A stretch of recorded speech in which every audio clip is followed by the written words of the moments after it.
It's like this, man. Have you ever taken those pills, the laxative pills?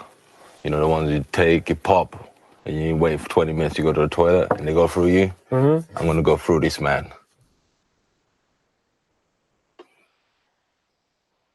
It's a bit of a weird analogy. Everybody knew exactly what I was talking about. I'm gonna go through this guy. Podcast is intended for mature audiences. The views and opinions expressed are those of the panelists and do not reflect in any way those of the podcast partners, sponsors, or affiliates. Enjoy. Boxingwords.com. When I say I promise you, I'm gonna knock out the gypsy king as well. Donnie Productions. How am I gonna let this little skinny spaghetti eat my baby? Boxingwords.com. Numbers don't lie, and I'm that guy. I'm the dog with the bitch. When I stepped on the scene, I said I wanted this bro. I said I wanted that bro. Boxingwords.com. You know, so I'm still on the mission. I'm gonna chase his ass all the way up there. I told him it's an easy fight to make. Some of them like it, some of them don't. Boxingwords.com. Welcome back, ladies and gentlemen, to another flagship edition. It's Thursday, previews and predictions for this weekend's fight. Slim pickings. So we brought you a special treat. Newly crowned WBC 154-pound champion Tony Harrison, Super Bad, will be in the building at 8 p.m. sharp. Tomorrow, 7 p.m. sharp, Abner Mares, who will be taking on Gervonta Davis. And let's see if we can't get a couple other things. We got Calvin Ford scheduled for next week, the trainer of Gervonta Davis. A lot of things cooking. Make sure you subscribe to the YouTube channel at youtube.com/The Boxing Voice. We're hunting down 100,000. Next stop, 200K. We're back. Rotating panel of guests and hosts. TBV, hashtag TBV podcast. We doing our thing. We got some guests lined up, 8 p.m. Eastern. We got a couple of topics to talk about. Definitely out there. We're going to make you work. You know, I'm going to say that my pick of the weekend, if you're going to watch someone, you might as well watch Masayuki. I think his last name is Itovs or something. He's coming off of the Christopher Diaz win, Pitufo. I knew Pitufo was a good back and forth fight. You should watch it. It's on YouTube. Top Rank has it out. It's worth it. The guy has good power in his right hand.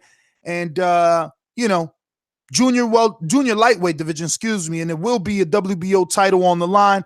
Then we'll be talking about Ken Shiro. Today is going to be an educational podcast, all right? You haven't heard about none of these guys who are fighting. The only person you know is Tony Harrison. Now, there are some super hardcores out there that may know Donnie Nietes and even Inoue's cousin, right? Takuma or Takuma. I don't know who the fuck none of these are. Brother. I tell you, I was on YouTube seeing who the fuck is who, and then I'm like, okay, I know this dude. He fought Pitufo. I watched that whole fight, and I do like him.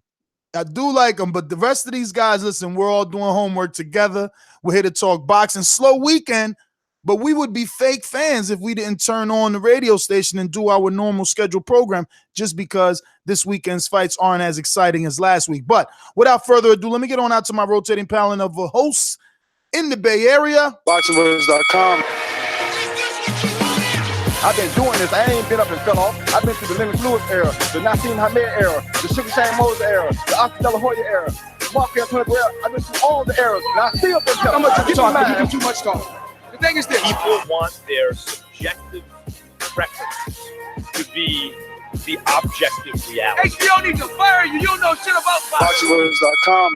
What's going on, TBV family? Look, we're going to have some fun today. We're going to go digging into the lower weight classes. And to be boxing fans, we got to know all the weight classes, right? So I think that we're going to have a fun show. Like Ness says, we're going to be very educational. I'm pretty sure I'm going to do a lot of work on this episode, but it's going to be a lot of fun in addition to how all these weight classes meet together and how there could be potential big super fights. In addition to that, like Ness said, we got Tony Harrison on the show as well. We're going to get a little bit maybe on some Keith Thurman action, some Crawford, and even talk about maybe some post-conference stuff about Abner Mares and Gervonta Tank Davis as like a prelude to the interview tomorrow with Abner Mares. So we're going to just kind of wrap all this up and have a good time. bringing the New Year's as TBV always does. What's up, Mike? I speak it, believe it, receive it. Speak it, believe it, receive it. Speak it, believe it, receive it. I can't say it enough. I speak it, believe it. With a stamp, 2 attempts, handed bands over. Sicko hit, shot and miss, 2 to stand over. Turn up! Breadwinner, huh? Look who in the building. Let me check my Instagram. I might be at 1 million. And I'm in. BoxingWords.com. Yo, what's going on, TBV family? We back here with another one. Yes. Made in Detroit will be on the show today. Made in Detroit. He goes by that on his IG. Tony Harrison, the new WBC 154-pound champion of the world. Also, we'll be talking about a little, what's this guy's name again? From Florida. Keith Thurman. Yeah, Keith Thurman said some things about Errol Spence and Terrence Crawford that I didn't necessarily agree with, but we'll break it down and get into it. But I have to admit, Ron did put me on Shiro and Donnie Nietes. I didn't know shit about him until like maybe a couple months ago. But Ron, I have to thank you that I actually know like the names of the people who's fighting on a Japanese card, and it's kind of amazing. It's all thanks to you. But we'll get into it and I'll break it down some more. But hey, what's going on, you guys? Ron, he's our man. I mean, I didn't. Did you know about him? Did I know about who? Shiro. Well, I mean, I do follow ESPN, and I believe I seen a headline that popped up maybe 2-3 days ago. Stephen King wrote. Stephen King. What the fuck am I thinking? Steve Kim. Who's Stephen King? Is that a novelist? That's it. You know, this Pet Cemetery. Steve Kim. Excuse me, Steve Kim wrote an article, something about like the introduction to Shiro or Masayuki, one of them two, right? There was one of these guys was on ESPN main page. No. Oh, wow. I mean, either or. I mean, it definitely was Steve Kim because there it goes. The education of Masayuki Ito. That was right on the page. And then it tells you Ito versus Chaparuvo or Chuprakov. I have no fucking clue. I've heard about Ito, but I haven't seen him fight before though. Well, I seen that one fight with Pitufo, and that's only because this was supposed to be a tune-up for Pitufo, or not really a tune-up. It was a title shot. Okay. Title shot, but it was a hometown title shot because it's not hometown because Pitufo's Puerto Rican, but they took him to Florida. You know what I mean? Puerto Rican face over there. He was supposed to win, and he got chippy. I mean, it was a good back and forth fight, though. They closed his eye, you know what I'm saying? He got dropped, but it was back and forth. He was giving it all. I think maybe if he fights again, he might do better. The eye won't get closed. I'm not sure, but Evgeny Chuprakov. Oh, Chuprakov. Real quick, we got a super chat from Smoke D's. Tony Harrison on the show tonight. Y'all killing it. Good looking at us, Smoke D's. 8 p.m. Eastern. Tell a friend to tell a friend. We're going to have Tony super bad. We got to remind him 10 minutes before, but he's definitely coming on. Don't forget to hit that thumbs up button. It helps with the visibility of the show. And you know that, that's the only way we can grow. Jack is the truth. What it do? All right, Ron, I'm definitely going to lean on you about the first matchup for the junior lightweight title. Let's see, could Ron actually drive the car? He looks so young. We don't know if he has a license. Ron, take it away. I mean, start us off. Why should we be paying attention to these dudes that we cannot pronounce? Well, sure. So all right. So this is where I have to put out the disclaimer. Look, I know a good knowledge of this. Granted, I'm also going to do some research on things that I may not know. But pretty much how this all set up is the WBO Junior Lightweight World Title former holder. This was held by Vasyl Lomachenko. Now, he held the WBO. At that point, he went to move up to challenge Jorge Linares, which left this belt to be vacant. So Ness was kind of introducing. Christopher Diaz was set to face against Ito, and it was on ESPN. And this was back, I believe, in July. So at this point, it was a dominant, unanimous decision. There was a lot of action in between, and Christopher Diaz got dropped in round 4. From my understanding from Ito didn't have much of an amateur career. He didn't have a major success in the unpaid ranks. His career really began when he was 18. So this guy started later. At that point, when he started early in his career, he had a road traffic accident that kept him out of the ring for a little bit. And so from that point, he came on. He had a pretty competitive fight against another world champion. After that, he lost. He came back, got a rebound, and now here he is as the 130-pound champion in the WBO. Now, what's really interesting Can easy of these guys be a player in the 130 division? Well, see, so it's pretty much this is where I'm going to go. It seems like this fight is possibly going to determine who Jermell Herring is going to fight. He's been hinting of having a possible a title shot after his last win, and it was going to be on the undercard. On the undercard of Terrence Crawford, right? Correct. So he's been calling him out on the press conference. Who are you talking about exactly? Like what fight did you start? I didn't hear you say a name or anything. He started with the Diaz and the Ito and Christopher Diaz. Okay, so the past fight. So we're still talking. I mean, but we're educating ourselves on Ito. All right. Yeah, and Jermell Herring, I do remember him calling out this guy because he did it post fight. Ito. I don't think Herring wants any problems with Ito, but I get it. He needs to get his title shot. Wow. Wow. Did you see what Ito did to Pitufo? Pitufo was good. See, this is what I'm saying about you not watching. Pitufo was a good up-and-coming prospect. He was signed to Felix Verdejo, trained by Ricky Martinez or Ricky Martin, not the singer. And he was a good prospect, good left hook, solid fan base. This was an upset. This wasn't supposed to happen. I wish we would have been following this fight closer to know the betting odds and see how much of an upset. But Top Rank's been having their money on Pitufo for a long time. Now, they were introduced to him by Felix Verdejo, but they've been spending money on this dude for a long time. He always fights on Crawford undercards, and he always fights with Felix Verdejo on Top Rank undercards. But that was his title shot. Again, this was in Kissimmee, Florida, which is a predominantly – not predominantly, but a huge Puerto Rican fan base. They're in the Tampa, Orlando area to attract them in for a reason. He's fought on Madison Square Garden in New York, on undercards, but believe me, they were building this guy. So I don't think Herring can beat him. Especially, did you watch the fight? He can't beat him. I mean, he definitely has power. I mean, early on, he dropped him in the 4th round. Christopher Diaz went down. And plus, on that point, he started bruising up to the eye where it kind of made it hard for him to see. So it showed there was this accuracy, too.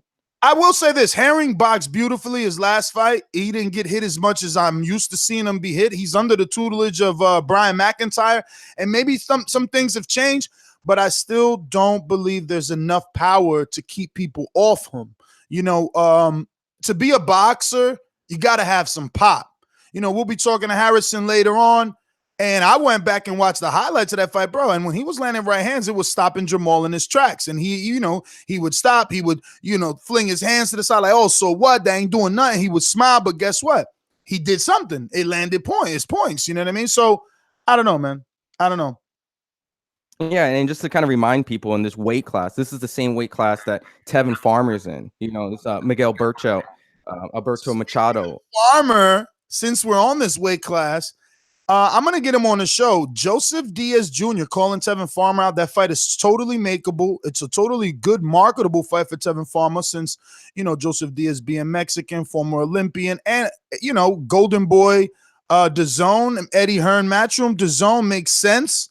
Do you do that with JoJo though? Being that he better. Hold on, let me just say that's better than the last 2 fights that he's had, and he being Tevin Farmer. I'm saying, but like for JoJo, correct me if I'm wrong. He lost to Gary Russell, right? Correct. Do you want to just throw him back in the fire so quick? It ain't about throwing him. JoJo called him out. He said, "I'd take that belt from Tevin." Oh, okay. Well, enough said. I actually clipped the tweet and everything. I was going to, maybe one day we do a show on it. I'm like, let me see. You know what I mean? I reached out to Gilberto Ramirez. You know what I'm saying? I'm trying to get a little more West Coast. Tap into my West Coast brethren over there. Let them know we ain't forgetting about y'all just because we East Coast banging over here. But yeah, back to you, Ron. Go to your boy, man. Your boy Ken Shiro. Well, real quick, his opponent, pretty much the opponent that Ito is going to face is he's a Russian fighter. He's 20-0, 10 KOs. I've never seen him myself, so I do know this is, I believe, his first time fighting, outside of his hometown. So this is going to be one of those fights where we're going to be actually able to gauge who this guy really is, and as well as Ito going to be able to, be the champion, the favorite. This is probably going to this fight. But this is a mandatory. They're putting him right in there. He's going to get that out. And then, like I said, the potential Jermell Herring's going to be where it's going to be for a possible title shot, and later on maybe unifications. Who knows where this goes? But it's a Japanese fighter. Any last thoughts or questions on this guy, or we just move on to the next? You know what? It's just the lack of, I guess, awareness, because I'm looking up Ken Shiro, and the funniest thing is if you don't put boxer, more cartoons come up of Ken Shiro. It's because I know exactly what cartoon it is. It's just a North Star. Hilarious. There's more cartoons come up than the actual boxer. You have to put Ken Shiro boxer. But I watched this guy. Didn't he just fight on Inoue Super Series? Yeah, he fought on World Boxing Super Series. That's right. So awareness is a little difficult. These guys don't get a lot of publicity. We're not doing a show on them every other day like AJ and Wilder. But yeah, if you're hardcore, you got your DAZN app, and you're enjoying boxing. You're not out here criticizing Eddie Hearn and DAZN and who's better than that. Then you watched him, and I watched him. He's all right. I mean, it's hard to get into. Dude's like a flyweight, right? Yeah, he weighs 108 pounds. So, so check this out. In that shit. So how Ken Shiro has been marketed, everyone knows Inoue, there's like tons of them, but there's the monster by the nicknames. So Ken Shiro has been pretty much the co-main event, and they've been building him up. In Japan, it's called Fuji Boxing. In America, it literally looks like the same logo as HBO Boxing. So just think of it just like the Japanese HBO. So when they were building up Inoue, they had Ken Shiro as the co-main. And right now they view him as widely regarded as possibly being the best among the 108. He had a good amateur background from my understanding, not crazy, but he was like 58-16. And, when it comes to world title fights, he's 5-0, and he's beaten, 4 former or current world champions at that point. So I don't think they're going to televise this on either or in US or Japan, just because of the opponent. It's kind of like a filler. But they, depending on how the other fights go, it may be maybe a tape delay because it's New Year's, so we may be able to see him. But they're slowly building him up underneath the Inoue brand, or co-main, and eventually going to try to build this guy as a Japanese possible star in a smaller weight class. There is another fighter that maybe it's for a barometer. If you guys watch the Golden Boy Facebook, there was this really good knockout. I think it was probably the best knockout they had on their whole Facebook thing. It was Angel Acosta, and he's in the same weight class as the WBO. So this is probably like the two guys that everyone wants to see fight each other. So if you want to watch Ken Shiro and go back watch Angel Acosta, these are the two guys that you probably just want to just pay attention mostly for right now, just so you can kind of get into the smaller weight classes. But Angel Acosta is in the same weight? Correct. So funny. There was an Angel Miguel Acosta that Brandon Reels fought at 130 or 135. Yeah, the Angel Acosta got this crazy knockout in like 2 rounds. It's real simple. You can YouTube it or go on Facebook. It doesn't take a long time. You can go see it, and then that's how you can slowly get into these smaller weight classes. But the big co-main that I think they're going to put on, and just remind everyone, this is going to be on December 30th. Yep, on ESPN Plus, 5 a.m. Eastern in the morning. So if you're staying up a little bit later, or you're just waking up and then you're like, you know what, I'm gonna go watch it. That's how early it is. You remember, this is in Japan. All right. So that's a great question in the chat. OTKP says there's a lot of Inoues in Japan. Are they all related? Come on, bro. Well, yeah, actually they are, and that's where I was gonna go into it. Yeah, no. So look, I'll break it down. Mike always want to be the guy. Come on, man. Look, I was right. I mean, I didn't want to be like I wasn't even right. I was just reading the comment. I didn't want to be like stereotypical, like. If all of them related, is every motherfucking black person named Jackson not related? I mean, I don't know. Oh, come on, bro. They just happen to be related. I mean, they look like each other too. This one, his name is. There's actually like 4 of them. Like Takuma Inoue looks a lot like the other. I don't even know I was just Inoue. I just always called him by his last name. I don't even know his fucking first name. Yeah. So. Call him damn. What happened to you, Brian? Your mic disconnected. Yeah, I always call him a monster or a new way, or I don't even know his first name. What is his first name? I don't know. That's what I was saying. We don't know his first name at the moment just yet. Ron dropped off, so now we're about to get real quiet. We ain't got them shit without a paddle. Goddamn, I don't know. I can't say a motherfucking name to save my life. Inoue or none of them. Yo, I used better? to have a movie soundbite. Yeah, you sound better.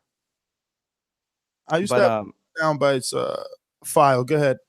But yeah, so like I'll break this down. Like when you mention the whole family of Inoue, most people only recognize Inoue, the monster, the quote unquote, the World Boxing Super Series, the guy who Jamie McDonald, like the knockout punching small guy. So that's what most people think of.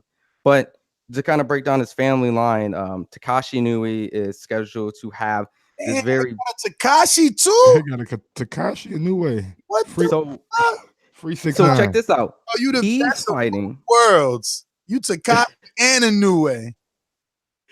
So check this out. He's scheduled, and a lot of people may have heard this name before, but it's because he has this opportunity to face the WBO junior middleweight champion, Jaime Munguia, in Houston in January 26th. So that's an Inoue family member facing Jaime Munguia. So that's the bigger one. They got a big Inoue too? Correct. Now I haven't seen a lot of his fights, so I'm not very knowledgeable on him. So I need to do more research on him, but I know they're related. Now, granted, he has a southpaw, like hard punching cousin.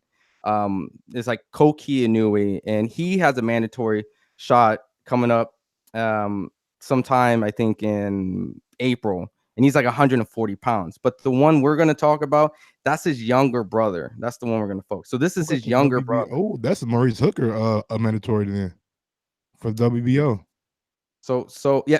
So at this point, he had the same kind of path like Inoue. They both were moved up very fast. By looking at his record, I think he only has like 12 wins or something. Like these guys were designed to face like tough oppositions. What weight is 6'9" Inoue in? I think. Let me pull it up. And Cuz ain't even fighting on this. What about Takuma? Is he any good? Can he be like his cousin? Takuma. He sound like he should be a junior middleweight. What weight he in? Bantamweights. Okay, so yeah. Oh, now I remember. It's all right. Now I remember the whole story of this. Yeah, he's a bantamweight fighter. Okay, so he was moved up originally just like his brother to take on like tough opposition, like regional champions and stuff right away. But he had like hand injuries. He got ill and he had opportunities to face world champions. But his brother was able to do it. He got sick. So despite him having like a very low knockout percentage, because he only has like 3 KOs out of his 12 wins, he's pretty fast and he has pretty fast feet. So the question is his opponent he's facing. When you look up his opponent's record, I've never seen him before. I've never heard of him, but he has this really big Thailand diet. He has 48 wins, 33 KOs, no losses. I like how that's catching Me on. too, bro. There might be a motherfucker. It might be one of those shirts. No, so run Visai. Exactly. So you're kind of. Cause you fuck around and go out there to fucking Thailand and get one of these motherfuckers that got 30+ knockouts. Thailand people in Thailand are very tough, bro. They fight. Thinking about it like that. I was thinking more about the fact that he used the terminology diet. You know, well, when you look at it, it's all full of like from Thailand. That's sticking, you know what I mean? That's a little something that's be throwing out that top ranked diet. You know what it is? Mike trying to ignore that because I usually use that when I'm talking about his boy Crawford. I have no idea what you're talking about. We'll get to that. Anything else on that card, man? This is where I'm going to bring it back to the hard, like to you guys, because now it's like this is so much information. So at this point, the whole title is for what? It's for the interim WBC bantamweight. All right. Just recently announced, I don't know if you guys know, they announced bantamweight is 118 weight class. Yes. Yeah. Okay. And that's the fight with the WBS that's going on, right? Yo, it's funny because it sounds like Mike is really paying attention. No, I'm asking because if it is, then that's a potential matchup for the monster coming out of the tournament. They're brothers. Mike, what that mean? They're brothers. Okay. Yes, Inoues aren't going to fight Inoues. But you know who? But the winner of this fight, let me bring it back now to the not only casual, just more American fan base. Okay, they just announced for the undercard for the Adrian Broner and Manny Pacquiao, Rasheed Warren, right? Rasheed Warren's actually going to have an opportunity to fight for the vacant title. All right. He's going to fight a former guy in the Olympics that he lost to. It was, I think it was like a French his guy. fourth or third title shot, right, Ron? Yeah, he won. He won. No, he lost, then he won, and then he lost. So yeah, this is his fourth championship fight. Second attempt. Just to like pay homage to an older episode. I don't know if maybe Mike's dog ears are sticking up because he's sensing what's coming, but just another 2012 Olympian who's had 4 title shots. Meanwhile, Marcus hasn't had one. But he's not a prospect, though. I never said that he was like. Whatever, Mike. Just showing 4 shots. To fast forward this, the winner of this fight is more likely going to fight the winner of Rasheed Warren and I think it's Abuli for the WBC. And Abuli beat Rasheed Warren in the Olympics, and Michael Conlan beat him. So just to get all these barometers together. So Rasheed Warren, the winner of that fight, and this fight are more likely going to fight each other. Wait, and Conlan is in the same weight class as Warren? Well, they were in the Olympics. Oh. I don't know. I think what weight class is Conlan? Conlan like 130 or something. Right? So correct. So in the Olympics, Rasheed Warren lost to a guy, and Michael Conlan beat him in 2012. Oh, no, okay. I was just trying to hopefully connect them in the same division, but there's no way. Conlan doesn't punch hard, but neither does Warren. Somebody said the winner gets Louis Neary. Louis Neary? Yeah, or maybe not. I mean, Louis Neary, what weight class is Louis Neary in? I thought he was like 118, 122, something like that. But Rasheed, we can go. Okay. It depends. You know how boxing politics is. Maybe Louis Neary might. I think he is ranked number 5 in that. So there's Louis Neary, Rasheed Warren fighting for the belt against the number 1 guy. You got Inoue fighting the guy I can't pronounce from Thailand. So these are the top 5 guys all fighting each other. Long story short, and they're all more likely going to fight for the top opposition position for the WBC. And everywhere. But that closes out that card, and that's for the ESPN Plus, 5 a.m. on your Sunday when you ain't doing nothing. You're up late, doing some whatever homework, cleaning the house. But at that point, we got my boy Kaz Weezy. Right before we go into the other cards and the other topics, man, we'll bring them on board. What's up? Yeah, I just want to say I saw fight too. Stay focused, stay working my dad. It's difficult to fight. I'm not to look for it. I saw the fight too. I think you're accurate. Yes. Good evening. I hope my mic sounds right. Mic check real live on the air. I'm still on the holiday diet. I heard you on your Thailand diet. Yo, so I came here for the Tony Harrison information, Jermell Charlo, Keith Thurman, etc., Crawford, Terrence Crawford, that is, and Errol Spence. My diet is right. I mean, check out the you don't know shit about boxing, old school throwback. Bob Arum, right? Yo, lower your headphones or something. You're getting just a slight bit of feedback there. Damn, I wonder why. Oh, so special treat while Enrique gets that together. We have another guest in about 2 minutes. Hit that thumbs up button for Dan Birmingham, the trainer of Keith Thurman, coming on to put the nails on Mike's coffin. And sounds like you might have it now. Nope, there it is. It's back, Enrique. You really wilding out over there. This what happens when you don't use the car in so long. It's rusty, baby. It's like when you're in the ring, you ain't been throwing no jabs and punches. So we're going to be having Keith Thurman's trainer, Dan Birmingham. He was scheduled to be on 3 o'clock. I usually tell you Mike falls asleep. I fell asleep. And that whole interview went out the window. So shout out to Thurman's trainer, still coming back. Smoke weed every day. You're damn right. That's what happened. So I'm going to go make that call. Actually, I want to make sure Enrique got his mic in order. So how about now? Do I sound right? Yeah. I think I solved it. You know what I'm saying? Figured out, made an adjustment. You want to spit some bars, man? But either or, just to kind of reintroduce people, Dan Birmingham has. You played yourself. Dan Birmingham is a boxing trainer based in St. Petersburg, Florida. He's worked with light middleweight champions like Winky Wright, as well as Jeff Lacey, Chad Dawson, and currently Keith Thurman, also Keith Thurman, who broke news today. I don't know if it was today or yesterday, but saying, spreading the news real clear that Terrence Crawford is basically irrelevant. No credentials, but from Keith Thurman can't enter the 1-for-1 top pound. You, are you dumb? He needs some milk. Yeah, all Mike, right. how you feel about that? Disrespected, man. It's okay. We're gonna get this trainer on the phone. We're gonna get some answers to a lot of questions, you know what I'm saying, on why he feels the way he feels, and if the trainer feels the same way. And if you feel the same way, then why not try to make a potential matchup with somebody who has a belt that you think is on a lower level than you? That's my question to him.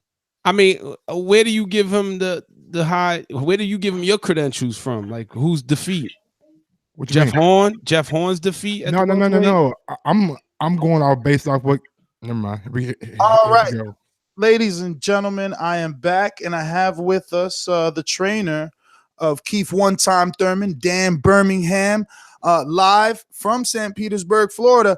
Dan, how are you this evening? And thank you, first and foremost, for taking time out to come on the program with Nestor and, the rest of the crew. I got Enrique with me. I got Ron and Mike, my co-hosts, and a bunch of listeners tuned in live across the world, excited to have Keith One-Time. And I will be honest. One of my co-hosts is a super duper Crawford fan, so he's not happy to hear Keith talking about Crawford this way, but I am. This is the excitement that the welterweight division needs. This is why I've always followed Keith, because he knows exactly what to say. But my first question is, obviously, is he 100%? He's 110%. I mean, he gives 110% in the gym. The injuries are all healed up. He's mentally freshened, and he's ready to go. He's anxious to fight. Can you just elaborate on the injuries? What exactly was the holdup? Most fight fans, they couldn't wrap that around their mind that, their unified champion stepped away for what felt like 2 years. I don't know the exact amount of months. But was it all injury? Was it the romance, the love? We fell in love, got married. I mean, was it a little bit of everything? But what exactly was the injury? Because I read some of his quotes today where he said, he was talking about Danny's power and being punched in the arm. And he was like, wow, I'm glad he hit me in the arm and not in the chin because of the power. And I questioned whether that's what caused the elbow injury because, Danny and his father claim they broke Keith's arm. No. That's not true. His arm's fine. He had arthroscopic surgery on his elbow, and he had a bruised hand. Punchers go through that. It's just the nature of the game when you got guys like Keith that can punch. They're all going to have bruised hands, and something's going to give, at one time or another. But he's healed up and ready to go the 26th of January. Keith, Enrique Church here. I'm sorry, Mike. Real quick. I'm excited for Keith's return. I like the "you better not duck me, son," Keith. I'm happy that he's like name dropping now. But the boisterous Keith, how do you feel about that? Like, does that make you revved up and excited, or does that, or you want like, okay, Keith, a little bit too much? Like, what are your thoughts on him being boisterous? No. It revs me up too. I'm glad that he's excited. I mean, when he's excited like that, he's working harder even, and he's more focused in the gym. So, his demeanor doesn't bother me at all. I'm actually happy with it.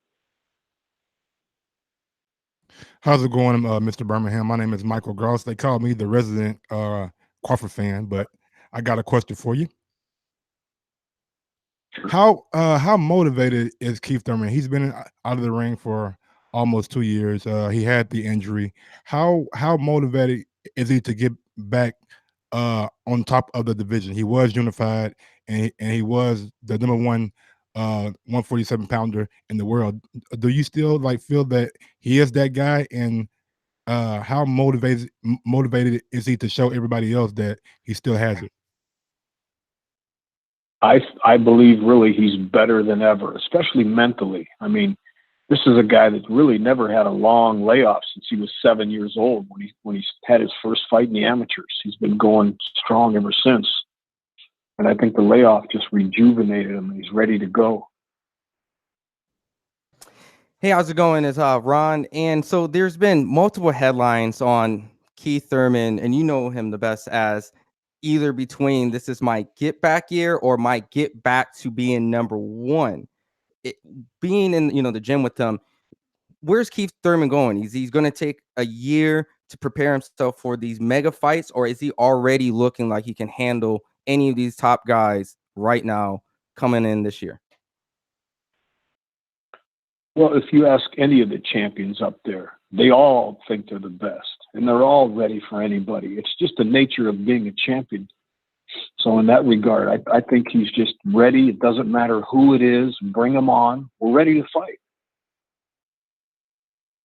Dan, so talk to us about training. When has Keith officially gotten back in training camp, and when did he start sparring? How many rounds is he doing now? Because, I mean, we're about less than a month away. What number of rounds are you guys on? He's been back in the gym for about a month now. And, he's boxing. We box Tuesday, Thursday, and Saturdays. That's our boxing days. We've got a couple of good guys in there. They're giving us great work. So he'll be ready. He'll be ready 26th. Dan Enrique Church again. So Josecito Lopez, your opponent, right? He's experienced. Were there other names? I mean, he's been TKO'd before. And then I hear a lot of boxers like, oh, Keith Thurman needs, a lot of box fans rather say, oh, Keith needs a tune-up fight. And we were thinking it would be some like name that no one heard of. But Josecito Lopez has a reputation. Are you going there? He also been TKO'd. Are you going in there ready to knock out and make a statement? Or is it just going to be, we're going to fill it out, fill the arm, the injury, and go round for round? No, I think Keith is going to give it 100%, and it doesn't matter who he gets in there with. He's going to try to knock you out. But, Lopez is a real tough guy. I know he's got a half a dozen or so losses. I mean, but I remember back in Winky's days, there was a guy that was 15-15 that just gave him fits for 10 rounds. So I think he's going to be prepared, and Lopez is going to bring it, but Thurman's just going to have too much for him. And what about the name One Time? Are we going to get that reputation back to One Time? Because they're calling him 2 times or something like that, right? That's calling him sometimes. One time. I mean, I want my Keith back because they disrespecting Keith right now, Dan. I want my Keith back. These new champs, these Crawfords and Earl Spence, they have no respect for Keith. They don't understand what he's done. I thought we had an order for questions, right? I was next. Don't do that. I had something for him. You know what I'm saying? About, the Crawford guy. I got to. Earl Spence has came out in the media and said as long as he keeps winning, Keith Thurman will keep having an excuse of why he can't fight him, like injury or he hasn't done anything. Is Keith not trying to fight Earl, or is Earl just making a scene?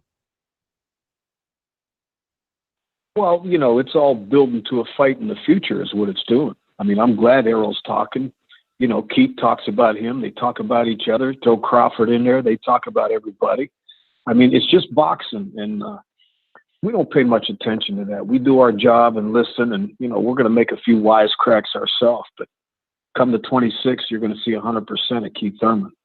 How hungry is Keith to be undisputed in the 147 division, meaning getting all the belts back, getting the belt that he vacated from Sean Porter, getting the one from Earl Spence, getting the one from Terrence Crawford?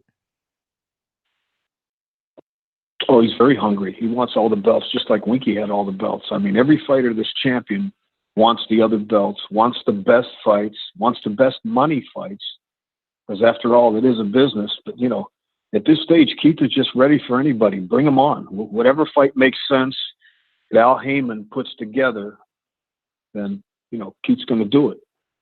Dan, I'm going to give you a little bit of barbershop talk, and then this is towards Mike. Mike, the appetite is real. He's name-dropping Crawford, Spence. He's got the PBC diet right now, man. Calm down with how hungry he is. What's wrong with you? Yeah, I think that Keith You know, most recently he called out Manny Pacquiao. It looks like he wants that Pacquiao fight.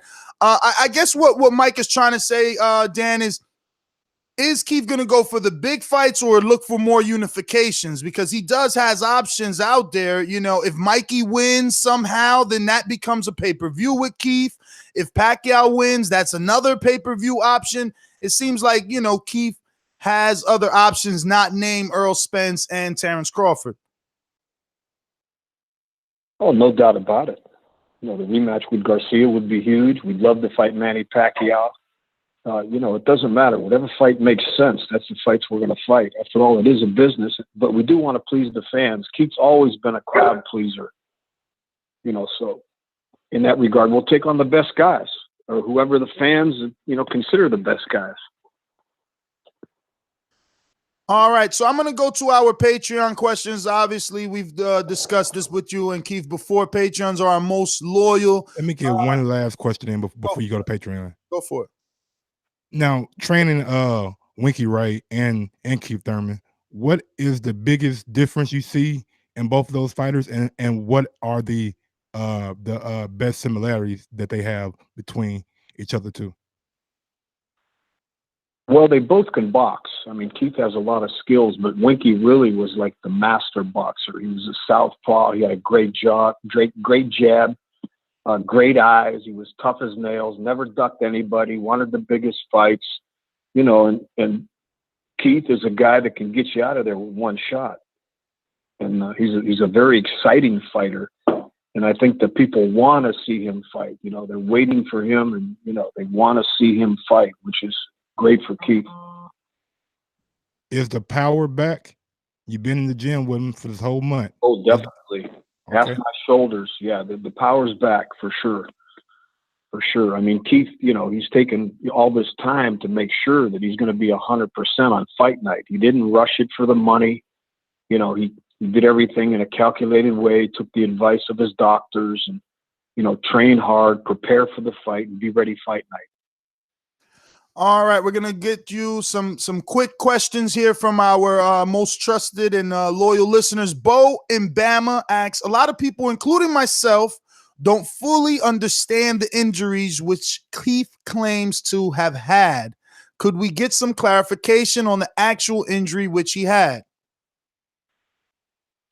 Yeah, I mean, he hurt his elbow, which is, it's accumulation of all the years in boxing, all the wear and tear on the elbow.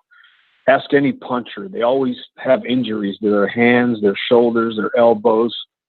The human body wasn't made to take that kind of power. And the bruised hand is just, from boxing and, maybe landing the punch the wrong way. But everything's going to be healed up. Everything's, healed up now, and we're ready to go. And, we're excited for the 26th. Jabron in New York says, if the Lopez fight is a very tough fight for Keith, will he get another warm-up fight before unifying the titles with the rest of the division? I think Al Heyman and Keith will sit down and assess the fight and see what they go from there. But, we don't expect the Lopez fight to be easy, and we really don't want easy fights because you really gain nothing from easy fights. So in that regard, I think you're going to see a tough fight. You're going to see a tough fight January 26th, but you're going to see also, the skills of Keith Thurman and the desire to be champion again. Just so you know, Nestor has a bet with Robert Garcia. If Keith Thurman loses, he has to do like push-ups, and our co-host has to wear a I love Robert Garcia shirt. Yeah, we had Robert Garcia on the show yesterday, and I lost the bet before. I picked against him in the Marcos Maidana Broner. I mean, but no one thought Mark Maidana was going to do that. I mean, he was an underdog. Broner was red hot at the time.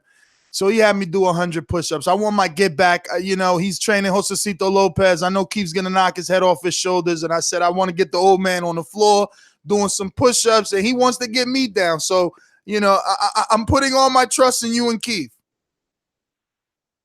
This is your chance to even the score. Absolutely. You can bet the house on this one. And I plan to. We've been betting around here recently. But let me go back to these questions. We got Joseph Rodriguez who says, how can we make sure Keith gets his WBC title shot immediately? As I understand, he is the champion emeritus, but it doesn't seem like the Porters are too eager to make the fight anymore. How ironic, since before he was like a madman after Keith. But what can be done to your understanding to enforce the automatic title shot? Well, first of all, I disagree about the Porter statement. You know, I know Sean and Kenny very well. I mean, Sean was a world champion. He's a hungry fighter. He actually came to our gym for 2 months and boxed with Keith every day. So we know him very well. He's one tough cookie. He really was. He really is. I mean, otherwise he wouldn't have been world champion. And what was the end of the question? What can you do to enforce your automatic title shot as champion in emeritus status? Well, I don't know if there's anything we can do. I mean, like I said, we leave that to the magic of Al Heyman. He's the best negotiator in boxing. That's why all the fighters flock to him. And I think him and Keith will discuss that with, you know, whatever's best for Keith's career, and whatever is, Al will make it happen. Let me ask you a real quick question about the Al Heyman situation. I believe Top Rank sent over an offer for Danny Garcia, $3 million plus upside. Do you think that was a disrespectful offer? To face Terrence Crawford on ESPN. He was asking, did you hear of a top-ranked Bob Arum offer that was sent to Danny Garcia, which was $3 million plus pay-per-view upside to fight on ESPN pay-per-view versus Terrence Crawford? And what do you feel of that offer? I don't know. I think there's more money than $3 million there for them guys. I mean, that's a huge fight. That's a huge fight with two of the best. I think there's a little more money involved. Of course, it's up to the fighters whether they're going to take it or not. Bob Arum usually pays great. All right, back to our patrons. This is an excellent question from Rodney in the 870. He says, rank Keith Thurman's preferred opponents to fight over the next 2 years if you, Dan Birmingham, were 100% in making all the decisions. Who would Keith fight over the next 2 years? Well, I mean, our biggest fight's going to be Errol Spence, I believe. You know, everybody considers him the best, if not one of the best. And, you know, they think of Keith in the same regard, although he hasn't fought in such a long time. You know, he's losing clout, you know, in the division. But guys that know boxing and remember Keith Thurman, you know, they want to see him fight the best.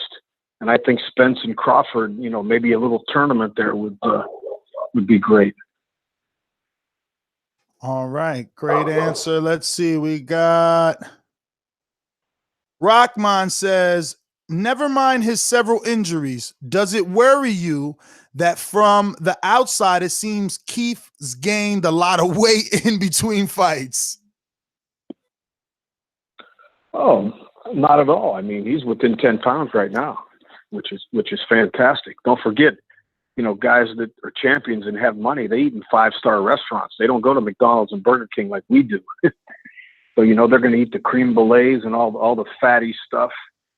But, you know, Keith has never not made weight, so I'm not worried about any of that. All right. James Benitez, I believe you train Winky Wright and now Keith. Are there any other prospects you are working that we need to be on the lookout for? That's about to take the world by storm. Yeah, whatever happened to your heavyweight? Yeah, Jordan Sanders was a 2-time U.S. amateur champion. He's just 1-0 now, but he'll be fighting again soon. And we got another middleweight in there that is one of Keith's sparring partners. His name's Mikhail Teal, T-E-A-L. And I'll tell you, both of them guys are loaded with talent and it can go as far as anybody. So we'll just see if they're going to be disciplined with the work and a good work ethic and, you know, win every fight and go to the top like the rest of the guys. We expect that out of those guys. Jay Hardcore in Washington, D.C. I read that Keith doesn't plan on fighting Spence or Bud until, Bud being Terrence Crawford, 2020. Can you verify that statement? And if it's true, is Keith way of letting his enemies fight each other to have just one standing like he did Porter and Danny? I know he's a big Art of War reader, and that is one of the tactics in the book. No, not at all. Not at all. Matter of fact, he never made that statement that he's not going to fight them guys next year at all. Matter of fact, he wants to fight them guys next year. They are the biggest fights. Hopefully they keep winning and keep looking good, you know, and we'll get him in the ring. Was there ever talk about facing Sean Porter when he first returned to the ring? There may have been a talk about a rematch, you know. I heard something about it, but it was nothing really decisive. But, you know, well, nothing like the first fight back. Sean Porter's a great fighter. Pardon me? It wasn't talked about as being his first fight back? It was discussed. I don't know how serious it was. I mean, just about every fighter that's near the top was discussed. So, you know, at the end of the day, Keith and Al Heyman worked that out. I just get them ready for who they put in front of us. All right, we got one more. I don't know. Do you have time? We got about 1, 2, 3, 4, 5, 6, 7, 8 more, and then you're out of here. Jeez. Sure. Go ahead. Dave Caldwell says Winky versus Keith at 154. Who wins? Well, Keith's not a 54-pounder. You mean if he was a 54-pounder, I think it'd be a great fight. I think it'd be a great fight. But didn't those guys spar back in the day? Yeah, they've messed around, but, you know, don't forget Wink's 46 years old at this stage. No. But he meant, so, you know, Wink's an old man now. No, I guess this was a hypothetical fight. Yeah, this was a hypothetical fight, like Winky versus Keith at 54, hypothetically. Fantasy fight. Yeah. You know, I really can't pick a winner. Good. I really couldn't pick a winner. I think it'd be a great fight. You know, one guy's quick-handed southpaw, another guy comes forward and banging. You know, if Keith could cut the ring off with Wink, you know, of course, Wink had great footwork too. I think it'd be a great fight. But myself, I wouldn't pick a winner. All right. I got to stay neutral. Cut West says, has Bud or anyone on his team ever approached you all for a potential bout at all? Why is Bud Crawford ducking Keith Thurman so hard? Oh, I don't think Crawford's ducking Keith at all. Matter of fact, I think he wants to fight Keith. Crawford's, you know, he's got a champion's mentality. He wants to fight the best. I don't believe he's ducking anybody, and that fight may happen. Christian next year sometime. Christian the Magician in LA says, I think it's New York actually. Who do you have winning between Spence and Mikey, and why do you think that the winner would fight Keith? I got Spence winning. He just, you know, he's a much bigger guy. He's loaded with talent. You know, he's slick, he's quick, he's tough, he's got power, he's got great eyes, great reflexes. And, you know, Mikey's, I just don't think he's big enough. If he was a natural welterweight, it'd probably be a pick'em fight. All right. But I just think, you know, he's too big for him. 4 more to go. We got a deal. He says, how many times will Keith Thurman be fighting this year? He's fighting in January. It would make sense to fight 3, maybe 4 times this year just to get back. Also, let Ness and the team into the gym. We would love to get some footage. Sure. Come to the gym anytime. But we're hoping for 3 fights. Keith has stated that, you know, he wants to get in there at least 3 times this year. And as long as everything goes according to plan, it all depends on injuries. Okay. We got Elms in the UK. He says in the early part of his career, Keith was very eager to face the toughest opponents. Now that he is established as one of the best at 47, will he keep the same energy, and is he trying to unify as quick as possible? Oh, definitely he's going to keep the same energy. I mean, I even think as the last, you know, 2 years, I think his energy has even risen. I mean, he's anxious to fight. He's a crowd pleaser. He likes to make the fans happy, you know, and he wants to cement his name in the legacy of boxing. So he's talked about many years to come. Do you think what he's been reading over the last 2 years has motivated him? Fuel to the fire cliche? Oh, definitely. Boxing fans are ruthless. Ruthless. I remember Wink was winning every fight, and everybody says, well, he can't punch. You know, he's got weak hands and all this other stuff. But, you know, he became world champion in a few weight classes and fought the best and always accounted himself well. All right. We have Mad Bent saying, do you see Keith going for a title at 54? I don't know. You know, he's 5'8.5", so he's not a real tall guy, and he never really balloons up too much in weight. I think he could stay at 47 if he wants to, or if he wants to fight a 54 champ, you know, he could fight a catch weight, maybe 150 or 151, something like that. But I think he's not going to have a problem at all making 47. Dan, Broner versus Pacquiao, how do you see that unfolding? I think Pacquiao's going to box him. You know, Pacquiao's quick, southpaw, great legs, tough as nails, always in fantastic condition. I think if Adrian can get in great shape, it's a pick 'em fight. If he doesn't, I got Pac-Man all the way. Does Keith eye the winner, like later in the future?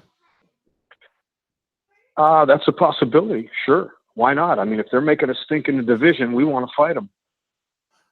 RMV, I believe in where's that, Mike? Louisiana. Rhythm and violence. Yeah.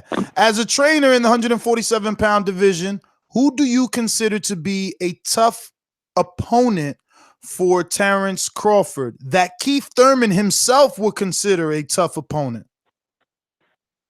Oh, Errol Spence. Errol Spence all the way. Errol Spence, yeah. Errol Spence is, you know, the guy that's considered number one right now. So why wouldn't you fight the number one guy? I think it's Errol Spence all the way. All right. So I saved this really far out there, last one for last. Jose Perez in LA, definitely LA. He says, has Keith ever done psychedelics? He seems to be on another wavelength sometimes. No, no, he's never done psychedelics. Dan funny. Birmingham. No, even go for it. Go yeah. for it. Yeah, go ahead. No, I was even as a young kid, I mean, Keith was very outspoken, you know, very smart beyond his years, you know, but psychedelics, no psychedelics. Well, Dan, I want to thank you. I know this was very long, but for the listeners, very entertaining. I want to thank you again for coming on and taking the time out. I know it's a busy camp, a get back camp. We want to see that Keith Thurman that everybody's ducking back in the ring, and we thank you once again for your time. And tell them we say hello at the Boxing Voice. Tell them we say hello. I will. I'll tell them tomorrow in the gym. Just tune in January 26th or be at Barclays and tune in on Fox, and you're going to see a great Keith Thurman. Dan, thank you. Have a good night. Thumbs up and happy holidays. Happy New Year. Likewise. Thank you, too. Same. Damn, hung up on. All right. That was cool. There you have it. Keith, one-time Thurman's trainer, Dan Birmingham. They're back. He's 110%. We've been invited to the camp, but I promised myself no trips till March, guys. So, wah, wah, wah, cry like a baby. That's because Patreon's only on 24. Hey, man, go ahead and text Tony. Oh, damn. My man tight. It was too much Keith Thurman love around. No, nigga, yeah, he sound tight. Shit, we said 8. I mean, it's 8. Shit, let's go get him. I mean, we ain't done yet. I mean, what we celebrating for? We ain't finished yet, homie. He said, y'all over here got to be wine glasses out with motherfucking Cristal popping this shit. Nigga, we still got work to do. We still got work to do, baby. We still got a show, baby. Why we can't do both, work and pop? Mike want to be on his professional swag, man. You know, yeah, man. Mike over here chilling. Wait till we get Crawford on, man. We gonna see. Yeah, he gonna go in overtime. Maybe call Bomac, man. Right? Mike gonna be like, hold on, we doing overtime, Patreon. We gonna have to do drive by on Mike. Oh, drive by. Nah, but Yeah, was it anything that he said like kind of stuck out to you guys? Or I mean, one thing that he said to me that kind of stuck out was that the power is back. He feels the power is back, and he's back to being one time, not sometime. That's right. He said, ask my shoulders, is his power back? Huh? Ask my shoulders, because he got to be holding them pads. Yo, you don't know how bad I just want to catch a flight down there that he said, come through. Bet you Roll the R. Bet you won't do it. Bet you won't do it. Bet you won't do it. Hop that motherfucker. I bet you won't spirit that motherfucker. I bet you won't get to me what the other one called spirit in a frontier that motherfucker. Bruh. Man, you picking up like the worst flights. That's can't fit no spirit plane. He gonna fit today. He gonna fit today, run. Thurman is back. Real quick, let me give a couple shout outs while we wait on Tony Harrison. Shout out to Bo from Bama. Thank you for the Patreon support and your question. Everyone on this list, thank you for the Patreon support and your question. Bo in Bama, Jabron in New York, Joseph in Texas. Rod in the 807. Rockmine, never known where he was from, but I think we met in LA at the Vanez Moderation versus Triple G Chivas fight party. James Benitez, don't know where you're from. What's up? J Hardcore DC, Dave Caldwell in US. I know that. Cut West in the chat. What up? Look, for all the trolls that be hating on Cut West, he's a Patreon and he asking questions. He ain't just in there trolling like y'all trolls always calling him a troll. He ain't shoplifting, baby. He ain't doing no shoplifting. He don't shoplift. Jose Perez with the psychedelic question in LA. Yo, shout out to Jose. I remember I met him at the, I think this is the same Jose Perez I met in the TBV appreciation night. Yeah, Jose, what do you expect him to say? Yeah. Come on, bro. But look, this question comes right up his alley because when we first met at the appreciation night, never met before, bro. He gives me a brand new pipe with like mad bud to smoke. And he's like, this for you. And, like a little glass pipe for me to take. It was on a nice little case and shit. You know what I mean? Like a true smoker's gift. You know what I mean? Shout out to motherfucking Jose. Do we got any super chats that we need to read?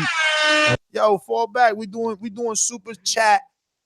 Shout outs from Patreon love. Christian, Adil, Elms in the UK, Mad Bent with the ill name because he stay mad bent. You feel me? R&V, Rhythm and Violence. Oh shit. Solo said, don't forget me. But Solo, you ain't even put no question. What you mean, don't forget you? And that shit says just now. Like it literally, everything else has minutes next to it. That says just now. And it just turned to a minute right now. Wow, that's like live ticker. Wow. Solo, but you still haven't put a question. But shout out to Solo. It looks like, I don't know. I never even heard of you, though. Oh, you just signed up. Okay.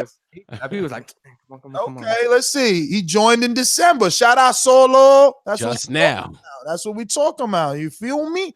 Yo, listen, we did a show today. It's on Patreon. It's called Comment Creeping Thursdays, where we go through the comments and we just, we get the illest and we talk about them. And there was some fun ones, man, especially about that Con show. Jeez Louise, the comments on Con.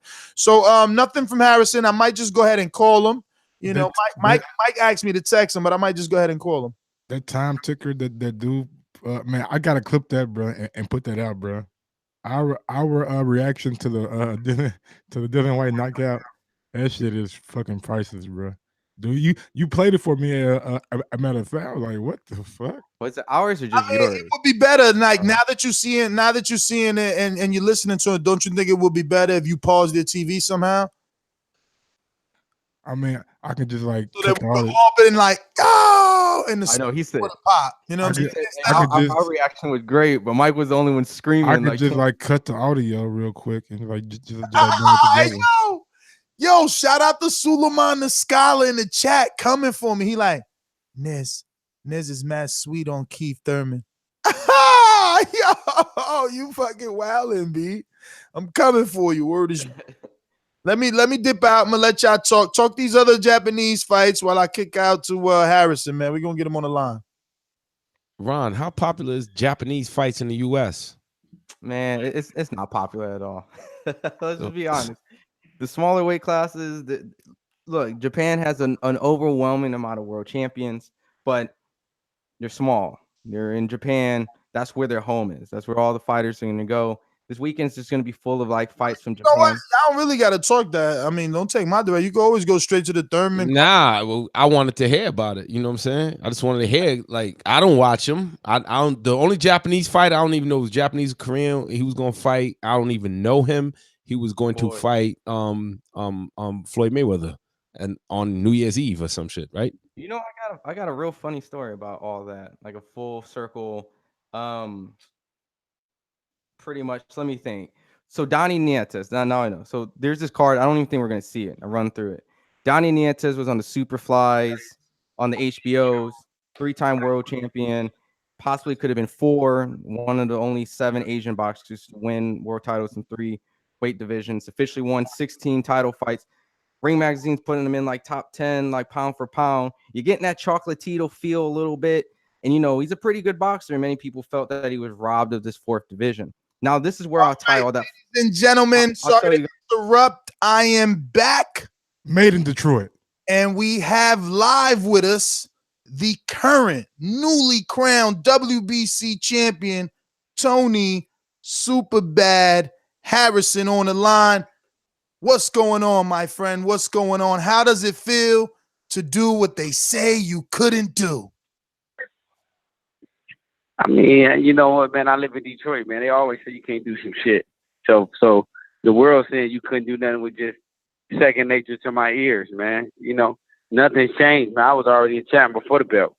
So for me, nothing's changed, man. You know what I mean? It just solidified it to the world that now I'm champ. Now they can call me champ, but I've been champ, man. I've been doing shit that champions don't even do. That world champions that had belts don't even do. So for me, man, I just needed the belt for the world to call me champ.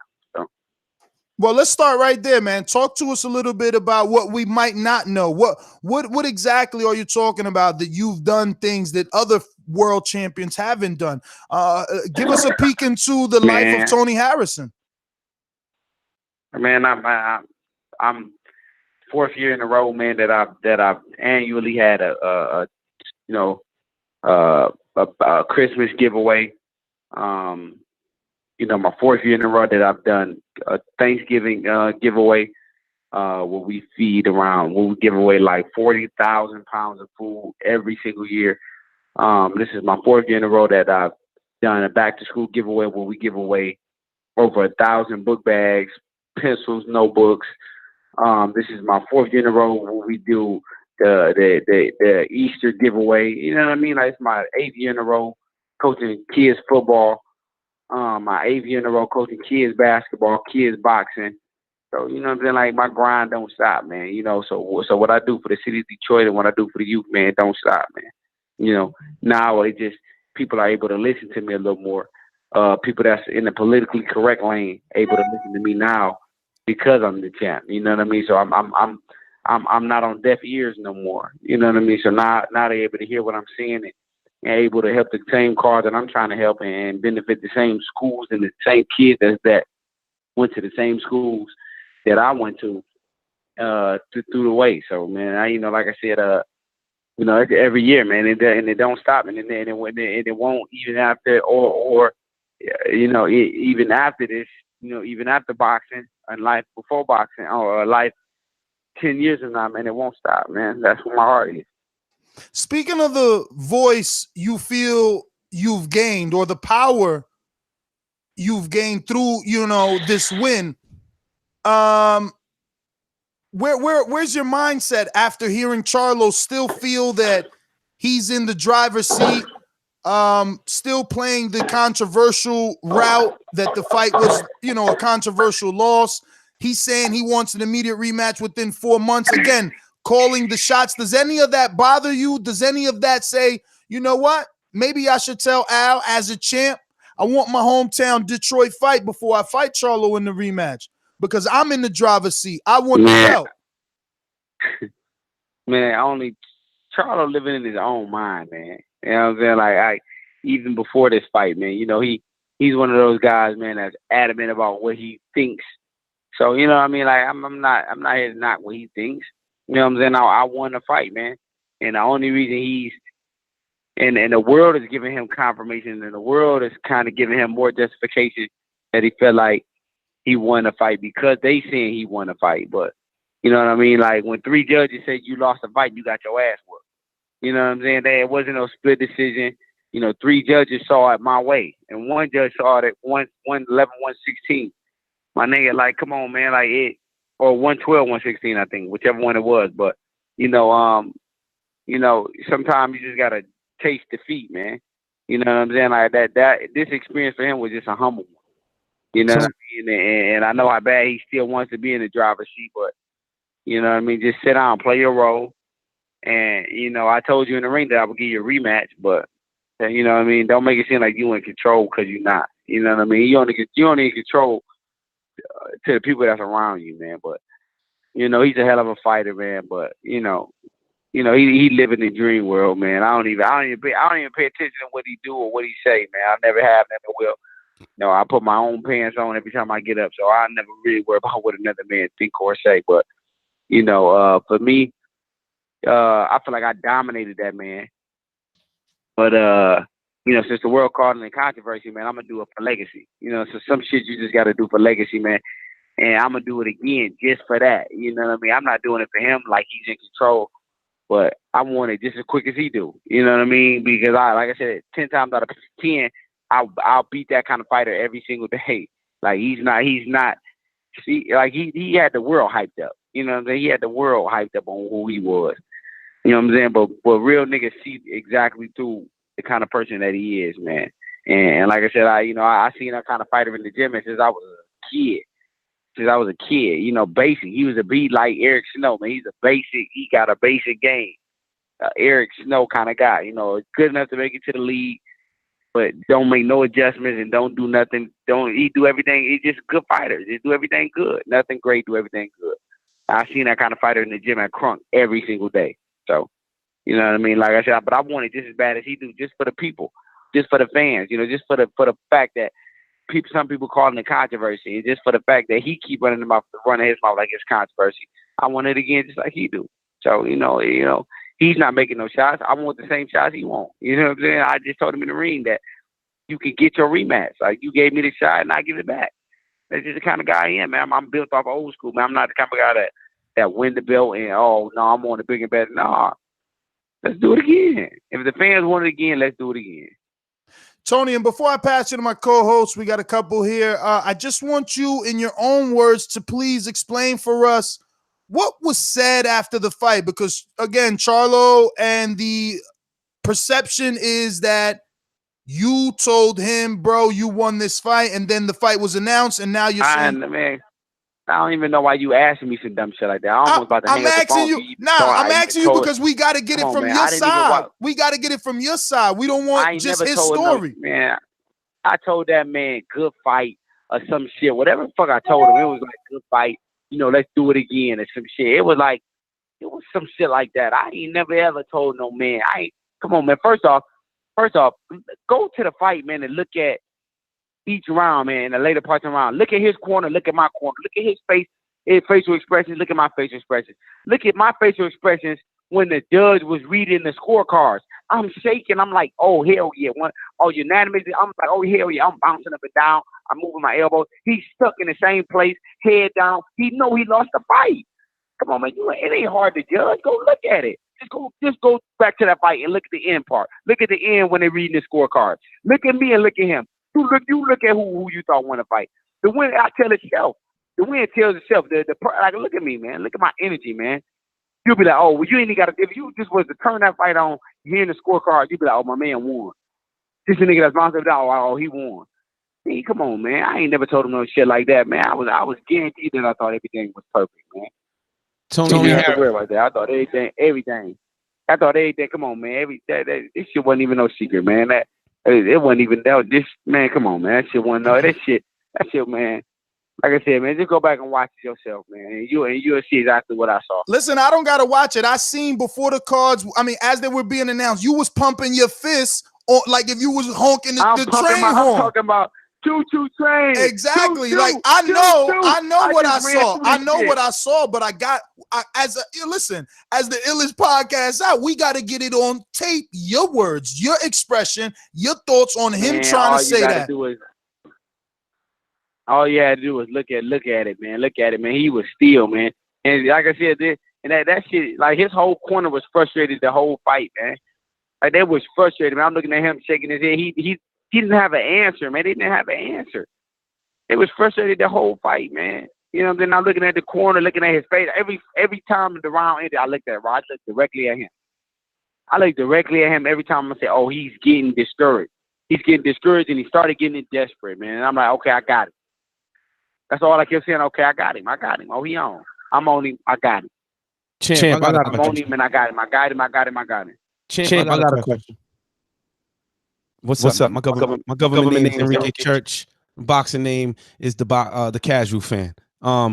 So yeah, I followed the Charlo brothers. As I said, I'm a casual fan. So the Charlos were making noise, you know, especially after Jermell knocked out Erickson Lubin. I'm like, damn, he's a monster, you know. And then he also beat like Austin Trout, and now he fights you so easily. I'm saying as a casual fan, like, oh, this is gonna be easy for Jermell. So what did you perform? What did you practice? Like, were you like, yo, he gonna try to knock me out? I'm gonna do this. Like, what did you see for the people that are saying, nah, he lost? Like, what are you saying you did to make it obvious that you won?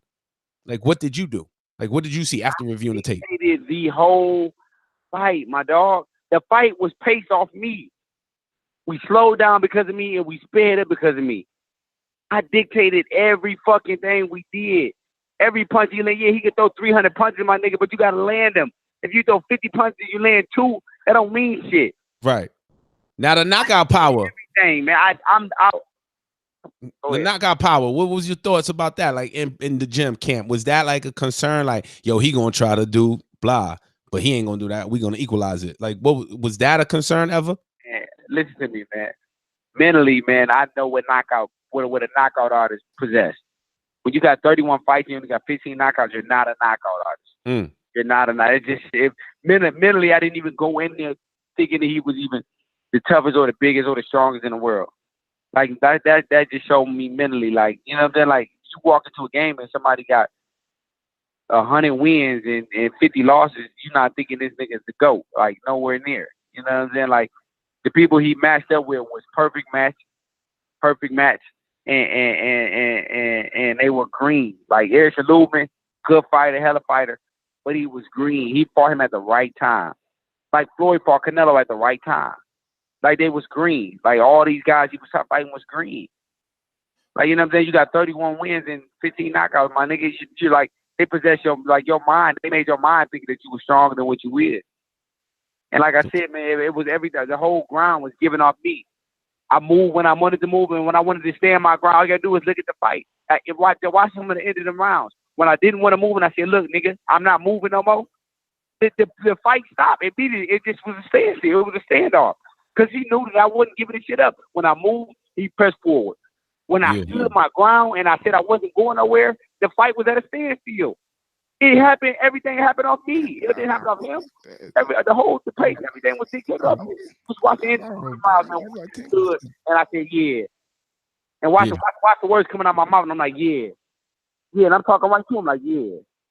Yeah. Like, come on, do it. Yeah. I want to stay nowhere. I wasn't going nowhere. Like, yeah, it's time to fight now. Let's go. Yeah. Has his camp reached out to you? Is your phone blowing up? Like, yo, this gotta happen next, or like the management's like, what's going on with that? You know what, man? I guess everybody just, you know, it's the end of the year. I'm just enjoying my family, man. Like I said, this is business for me. It's nothing but business for me.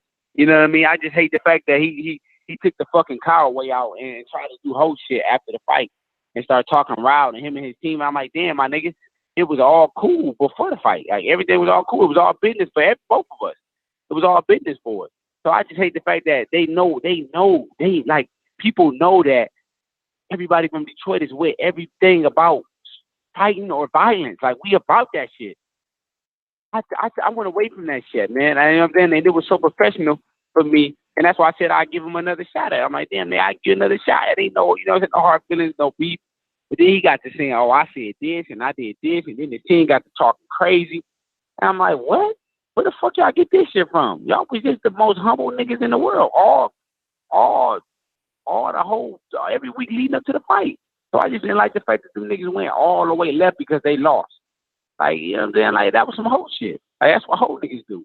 Champ, you need an alias, man. You don't have an alias? Super bad is his alias. Get your game up, casual fan. Listen, that's the alias. Hey, Tony.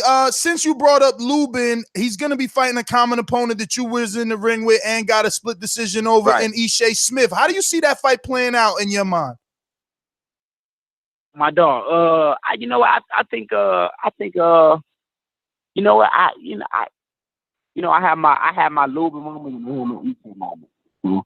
You know what I mean? Like it's hard. It's kind of hard for me to say either one. But Ishe ain't getting no younger, man. You know what I'm saying? Like, he's not getting no younger. But he still shows signs of craftiness, man. And like I said, I don't think Eric Lubin still understands,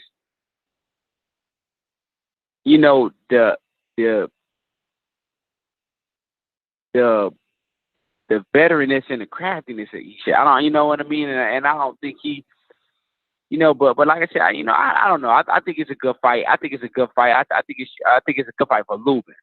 I don't think it's a good fight for Ishe, but I think it's a good fight for Lubin. Anybody that fights a world champion, it's a good fight for him. And it's a good step up for Lubin. Coming from where he came from and he came off his high horse, and now he's back, back in rhythm to start fighting again. I like Lubin. I like Lubin in the fight, but I just don't know. It's one of those things that I don't know. Hey Tony, this is Ron, and first and foremost, I want to congratulate you. And if I'm not mistaken, you joined other Michigan fighters like Floyd Mayweather and Duane Thomas, who is also from the Crunk Gym, as other Michigan-born fighters to win the WBC Junior Middleweight Championship of the World. Now, I'm a little bit of a historian, so just for our listeners who may not know, you're a product of Detroit's own, the Crunks Gym, Emmanuel Stewart, Tommy the Hitman Hearn, Motor City Cobra Hearns, who got his nickname after he moved to Detroit at 5. He would later beat Wilfred Benitez to get the same exact belt that you have, the same exact weight class from the same exact gym, from the same exact trainer. Like, what does that mean to you? Do you have any stories from the late, great Emmanuel Stewart that have talked to you, when you were younger? And it's just a great story. I mean, it's just, for me, man, it's just a great thing to do at Forest City, man. And, Tommy did it in 82 when he beat Wilford. And, I mean, I don't think too much into it, man. Like I said, I'm my own man. You know what I'm saying? I'm my own man. I just do it for me. I do. And, just to be from a city that, that was so high on lineage in boxing, and to bring that back to the city was just big for me, man. And, but trust me, man, Detroit ain't the perfect city though, man. You know what I mean? It's so separated and segregated and hated. You know what I mean? Like they hate to see you win, man, and only support you when you start winning, man. But so that's why I just stand alone, man. I stand alone, and I love my city. But it's everybody for himself most of the time. As well, Tony. Way back when you were, on a big platform when the PBC rebranded and launched on ESPN, and you faced Willie Nelson back then, and now you're back again. You had the big viewership. The Fox launched PBC, and congratulations, over 2 million people watched it. It was a big turnabout, and you got the win. Did this feel great? Did you get your your revenge from that point? And also, I just want to know the pressure. Did you feel a lot of pressure from that time, and you took the experience from that, being on the big platform, to now? Because this is a really big deal being on Fox. I mean, man, like I said, man, all the pressure was on him. Once the world started perceiving you as the greatest thing that's just sliced bread, the pressure was no longer on me. He was knocking everybody out. And so all the pressure was just on him. It wasn't on me from there on. So I just walked in, man. It was. I was gonna say, does that pressure, because you've been in that situation before, does that pressure get to the fighters at times? Like, what does that feel like? Because you've been there before. You know what, man? You know what? I don't think it's so much pressure. Like I said, most fighters, man, we've been doing this shit our whole life. So I don't think it's so much as pressure. But once you perceive that something, you want to keep having that perception. You know what I mean? So you do anything to keep that perception. It's just like somebody that's broke, but they play rich. You know what I'm saying? Like you once somebody think you got the bag and you got the fucking money, like you do everything that you can to keep that perception up. So in their case, I think the world perceived him as, oh, he just this strong guy, he just puncher. So he got away from every part of the sport and the art that we know, just to walk towards somebody and say, oh, I'm about to try to knock him out. You know what I mean? So I think the perception of everything changes the fighter, but it's no pressure because this is stuff that we've been doing our whole life in front of people. No matter the crowd, it's just second nature to us. And for me, man, it was just, it's just another day in the office. You know what I mean? No matter for the belt or none of that. Like, none of that stuff got to me because I've been doing this my whole life, literally my whole life. And I think that's how every fighter probably perceives it. Tony Harrison, what's going on, man? Mike here. What up, though? What's the word, fool? I can't call it, man. I can't call it. First question is, what was going through your mind? Well, when you heard "and the new," because we seen the reaction. You damn near tackled a cameraman. Yeah, man, I bumped into everybody, man. I just, it was one of those bittersweet moments, man. You watch the sport for a long time, man, and you see, the B-side fighter kind of get janked on a lot of those kind of situations. In my heart, I knew I won. That's why I was vibing and pulling the train, saying choo-choo, the train coming. And once they said it, man, I was just like, yes, they didn't fuck me. You know what I mean? So I was just happy, man. I was ecstatic. And, we finally got it done, man. It's been a long, long road, man. I've been fighting since I was 6 years old. So it's been a long time coming. And then the fight for the belt that you always wanted to fight for and to hold that part in history of that green belt, man. It was just like, man, damn, you finally did it. And it's been a long time coming. And my nigga, speaking of fucking, did you at least put a condom on? No, I no, man. To be honest, man, my motherfucking, I was so in the moment, man. But my flight ended up leaving at like 6 in the morning, so I didn't even get back to my room till like 2. Oh no, not the world champion, man. Not the world champion. Man, listen to me, bro. I swear to God, my dog. And then for me, man, it would have been hard to do it anyway because, I don't know nobody in New York, man. You know what I'm saying? What you want me to call a goddamn hotline? What? Yeah. I don't really know nobody in New York, man. You better call me. You better call me the next time you motherfucking win a fight. How the fuck the champ can't get him? Oh shit, nah, man. I'm Dominican man, too. Trust me. I'm Dominican. I'd have had you on Dykeman with Fabulous, chilling. Listen to me. Hey, my nigga, listen to me. If it was Detroit, man, I would have had the biggest goddamn. Man, I would have had the biggest thing smoke. I would have had the biggest. I would have been in Guinness Book of World Records for having the biggest orgy party ever. So you know what I'm saying? Like I just didn't know nobody in New York. Tony, listen, let me ask you, how's this fight gonna be different? Because obviously you both want the rematch. You guys are talking in 4 months. Do you even know, would it be back on Fox or does now this fight end up on Premium Network because it's built itself up into a bigger fight than what it was? Man, you know what, man? For me, man, I told you, man, I'm just a fighter, man. I don't worry about none of that. Like, I literally don't worry about where we fight and what we fight. It could be, like I said, man, and you could tell the kind of fighter I am, man. After losses, man, I fought on, untelevised card. I went on bounce. You know what I mean? So, but because to me, man, it does not matter, man. I just want to get in there and continue to compete, man. And that's my whole biggest thing. Like, I don't give a fuck what we fight out. You know what I'm saying? Long as Charlo's on the other side of the ring, man, and we can settle the beef. For me, man, that's my gratification. I don't care what it's on. It could be on. It don't have to. It could be on the untelevised part. You know what I'm saying? So for me, man, I just want to fight and get. I want to get this stuff done, man. But how is that fight different from the first time? Like, do you see it being easier for you now? Like, is it gonna be Neo in the Matrix? See him coming? Listen to me, my dude. I'm in his head. I'm his conscience right now because I'm in that. I'm in his head.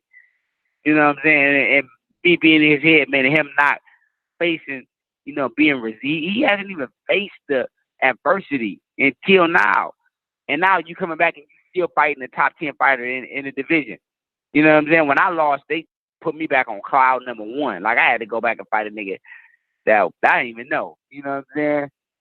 He loses and he's back on a big stage to fight the same person. I'm in his head, man. There's no way. It's easier than it was the first time. And then they always say it's harder to beat on his end. It's harder to always beat somebody a second time. It's harder to beat somebody you lost to a second time. You know what I'm saying? But I'm in his head, man. I'm in his head, man. And you know, it's gonna be so much harder for him to beat me again. You know what I mean? Like for me, man, I didn't even. You know, I've been having my little memes of me going Goku and Super Saiyan. I didn't even have to go Super Saiyan. So he ain't even got the Super Saiyan part of me.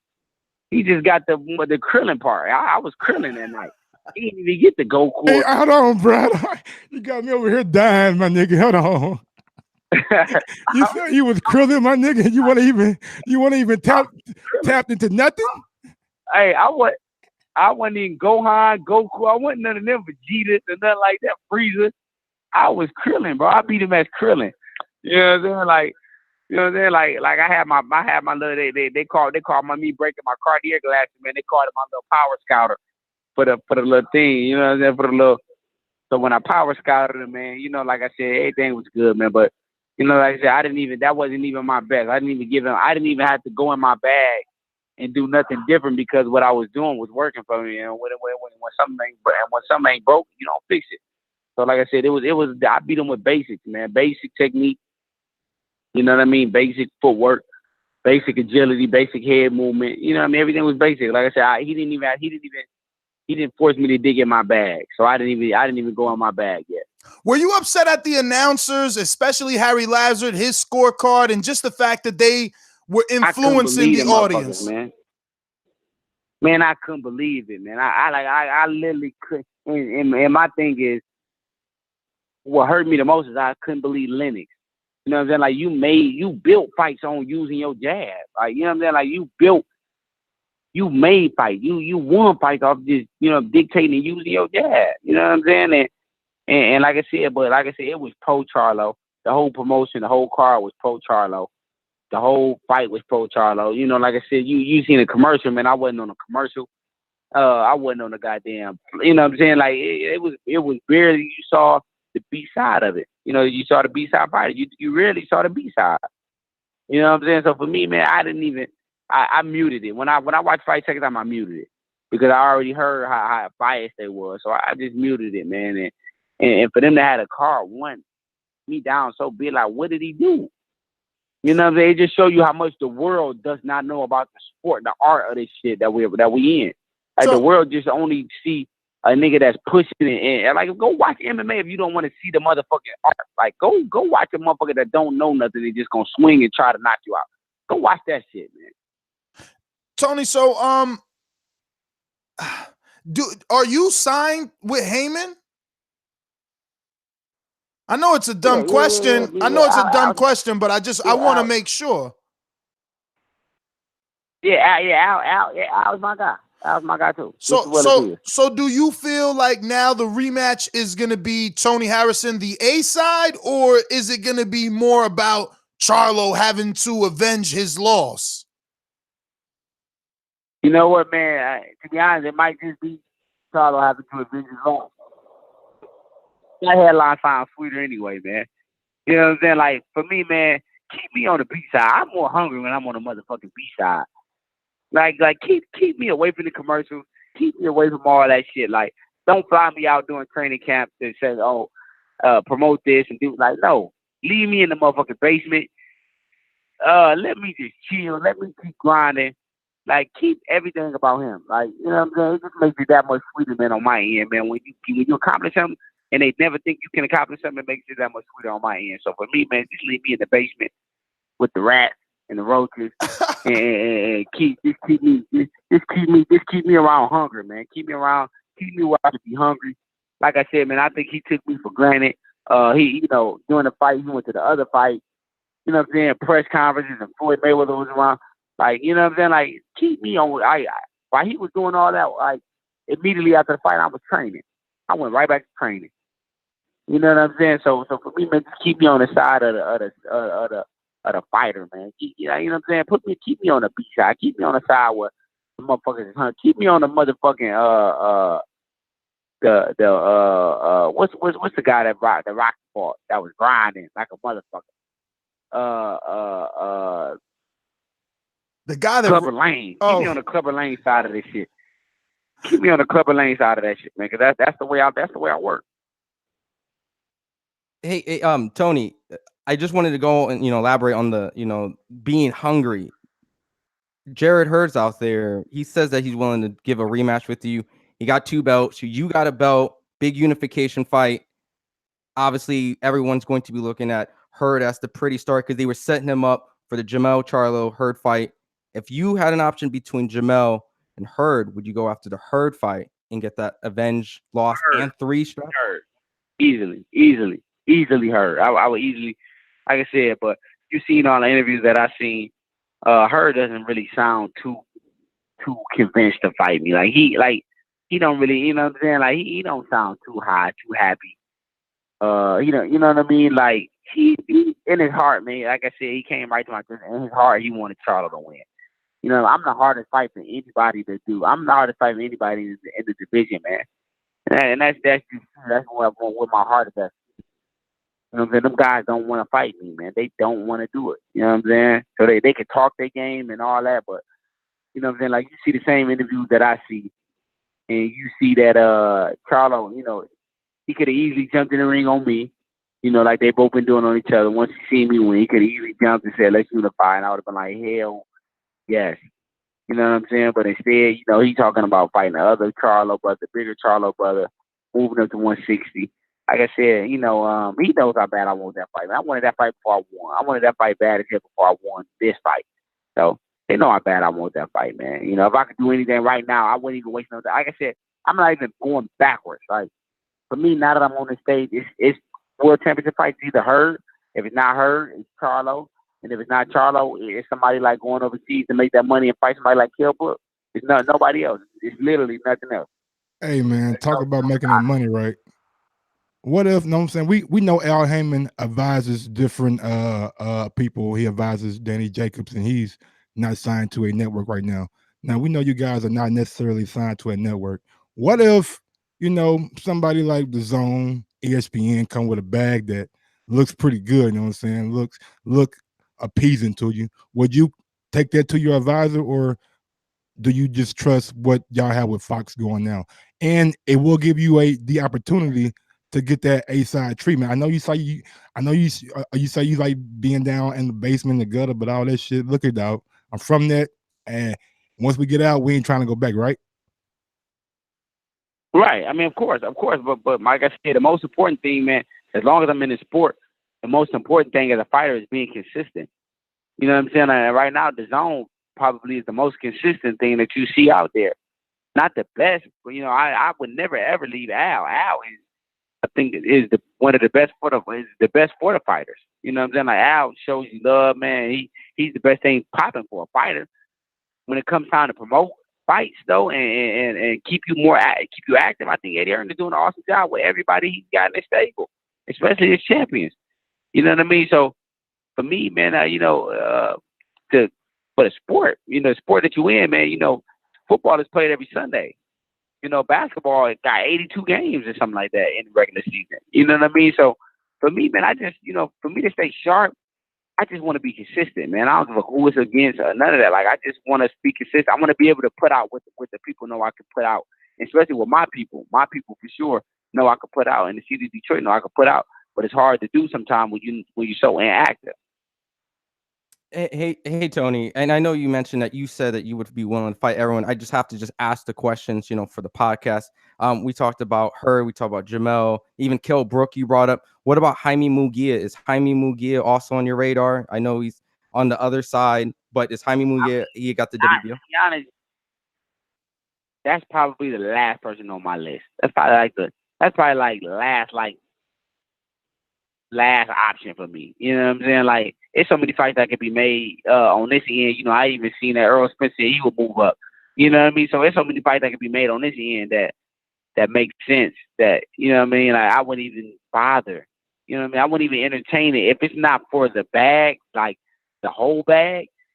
I wouldn't even entertain that side of the sport. You know what I'm saying? Like I said, Al Heyman without Heyman that's built for us, man, is unbelievable. You know what I mean? So, like I said, I wouldn't even entertain that side with Jaime Munguia. You know what I mean? When there's a ton of fights to be made on this side of the sport, to be honest. Hey, what's going on, man? I got like three real quick questions for you, bro. If you had one superpower, what would it be? If I had who? One superpower, what would it be? It'd be knockout power.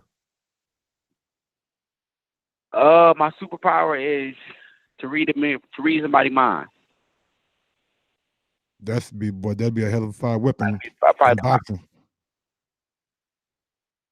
Oh, you talking about for the sport or just? No, I'm saying in general. But if you're a boxer and you can read somebody's mind, oh my God. Floyd used to say he would. Yeah, I'll be a scout. Go ahead, my bad. I once heard Floyd say he would know when somebody throw a jab. Yeah, you know, I mean, when you know that, man, you a step in front of everybody, man. You know, and that's that. You know, just for me, I just want to be a step in front of everybody. You know what I'm saying? If I can be a step in front of everybody, I'm doing my job. You know, I'll be able to make my own way. If I'm a step in front of you, man, you won't beat me in the race. And I gotta ask you about the music because you are from Detroit. If you could only listen to 3 albums for the rest of your life, what would they be? I would be Rick Ross. One of them is Rick Ross, Deeper Than Rap.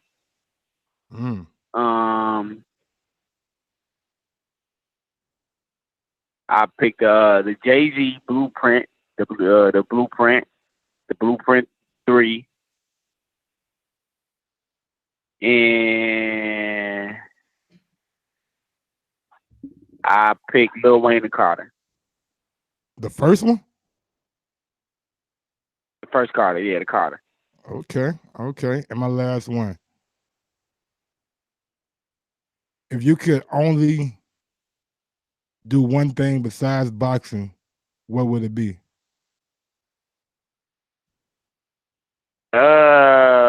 Train kids.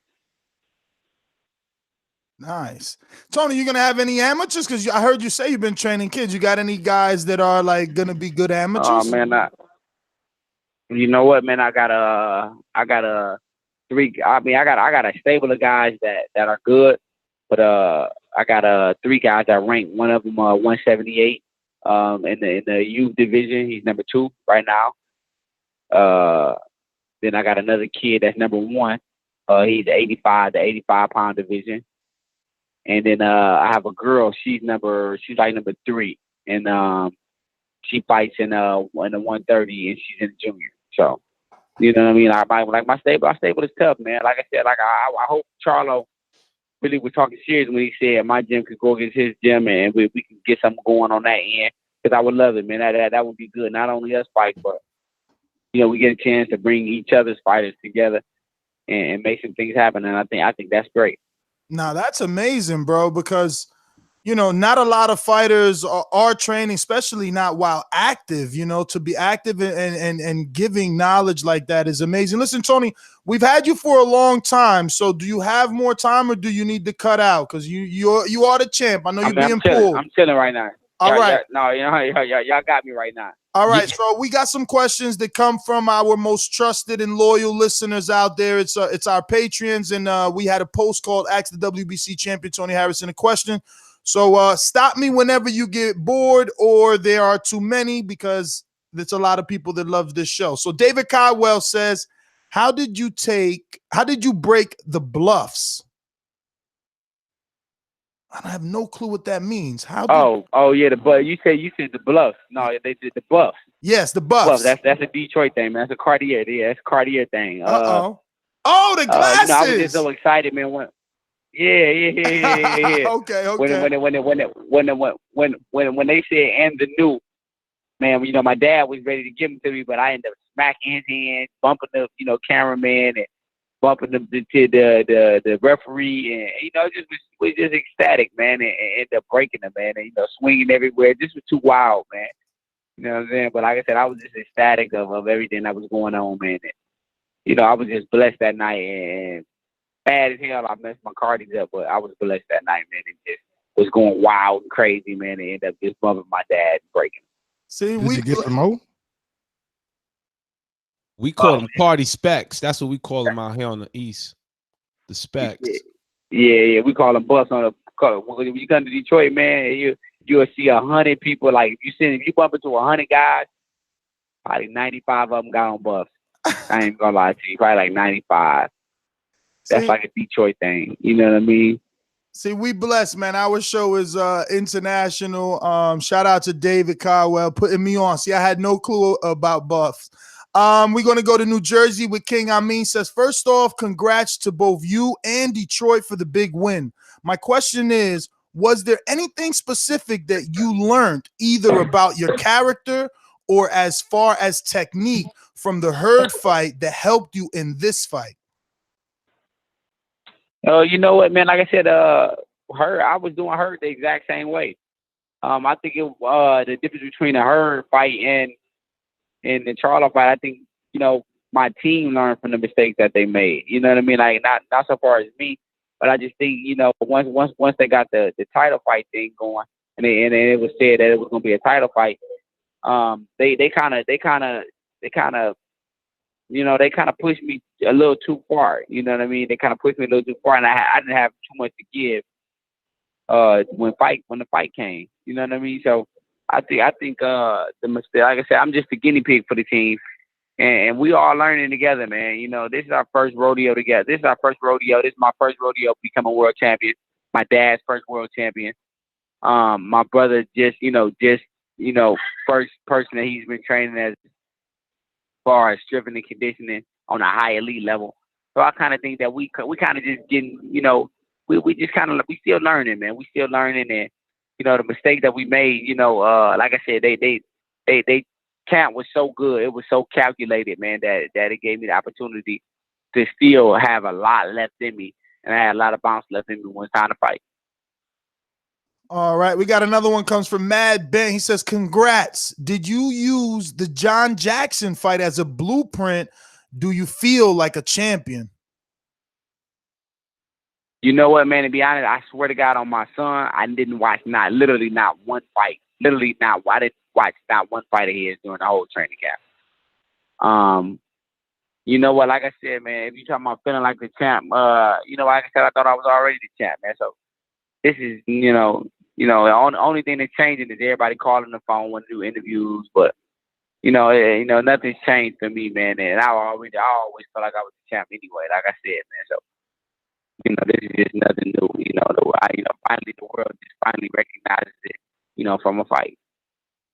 We got Jay Hardcore in Washington, D.C. Are you contracted for an immediate rematch with Jermell? You know what? I have no clue. I don't think so. But like I said, you know, as the athlete, man, I want it just as bad as he do, man. So, you know, once they ask me what I want to do, if I can't get the Hurd fight and the unification fight with Hurd, like I said, it's no steps backwards, man. You know, and I'd love to do it again with him. We got Mo says, I felt that Charlo telegraphed his right hand and you took advantage by countering the whole fight. Do you feel that Hurd was more difficult because of his awkward style, making it harder to see his punches coming? And do you want the Hurd rematch or the Charlo first? Congrats on the win. Salute, champ. You know what? Like I said, I would love the Charlo. I mean, I would love the Hurd fight. Like I said, I already accomplished what I wanted to accomplish by beating Charlo. Hurd is definitely the tougher task because, like I've always said, he do everything wrong. You know, he's one of those fighters that do everything wrong. So, you know what I mean? Like when you training to fight somebody, and they throw punches wrong. You know, they tripling and they tripling hooks, slapping hooks. You know what I mean? So everything is kind of like done wrong. You know what I mean? He's one of those fighters that get away with a lot of stuff, just because of his style. You know what I mean? His style is fan friendly, but you know, when it comes to the book of boxing, you won't see his name in it. You know, when you come to the book of the sweet science, his name probably wouldn't be in there because of his the way he performs and the way his technique is. But he's definitely a tougher task for anybody because of the way he does things, man, and the way his team prepares him. He's one of those guys that's in shape, and he's gonna throw a volume of punches. So he's probably the most volume punch guy at 54. You know what I mean? So he's gonna throw a ton of punches, but he's gonna also give you the opportunity to hit him. And that was probably my downfall. I wanted him too bad when like I said, I made a lot of mistakes, but if I could do anything, I want to her fight. Travis Fearson asks, what did you do differently for this training camp? I mean, like I said, I finally had around 10 weeks to prepare for the fight. You know what I mean? So once we got the call and they said Jermell, you know what I mean? Like it wasn't the thing that was needed to be rushed because we had enough time. We had enough time, and everything was very calculated, and everything was real cool, just because we had that amount of time. So we didn't start off, we didn't start our mile off sprinting. We just started our mile off at a good pace, and allow my body to build up and to build that strength to carry, and go further and to go harder. As the camp went along. And we got NO in New Orleans says, will you take more chances in the next fight or will you settle for a narrow decision? I feel you were a good fighter with good skills and ability, but I feel like you didn't do enough to take the belt away from the champion. In the rematch, will you go for the KO or a more decisive decision? Will you take a chance to be great? Man, you know what, man? I'm gonna do it to take the win. So, I'm not here to please him. I don't know who him is. So, I don't wake up saying, "Oh, I gotta please you. I gotta please you." You know what I mean? And that's what fighters get wrong at. You know what I mean? I'm not in the sport to sacrifice my body for the fuck of the fans. Saying, "Oh, that was a bloody fight." Like, I don't want to be one of those guys sitting in the bed and my son coming up to me, my eyes swole. I can't go play with him because I'm on bed rest because my body's aching. You know what I mean? I'm not out here to please nobody and sacrifice my body through pleasure. So I'm just out here to win fights, man. But the second time around, I can't tell you I will win the fight. I won't leave. I won't leave no doubt in 95% of these fans' eyes that I did win. And Joel in the UK asks, will you fight her? But we obviously know that you will. So we're going to go to Joseph in Texas. He says, hello, champion. Congratulations. I would like to ask, how do you continue to keep the momentum and motivation moving forward?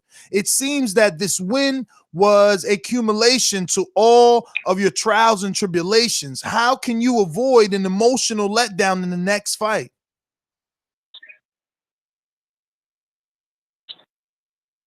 Now, what's the question again? He says, how do you keep the motivation moving forward and the momentum and not allow yourself to have an emotional letdown in the next fight? Pretty much, homie. How you stay focused, man, and like not drop the ball when you come out for your next fight? You know what, man? Like I said, they always say if it's nice, you can do it twice. And for me, I know how serious he's gonna be. So I have to wrap it up double time. So for me, man, I'm just gonna, just grind extremely hard, like I always do. But just take it up a notch, get tougher sparring in, and I'll be prepared, man. I'll be prepared come fight time. But like I said, this shit for me is not emotional. I lost my first fight off emotion when I was winning the whole fight, and so it no longer became emotional for me. So for me, man, I'm just gonna go out there and just have fun. We got Christopher Riley says, congratulations on your hard-earned victory. You boxed very well. It looked like you hurt Charlo in the 5th round. My first question is, how do you feel about the social media backlash after your victory? And do you have an idea who you would fight in your hometown if given the opportunity?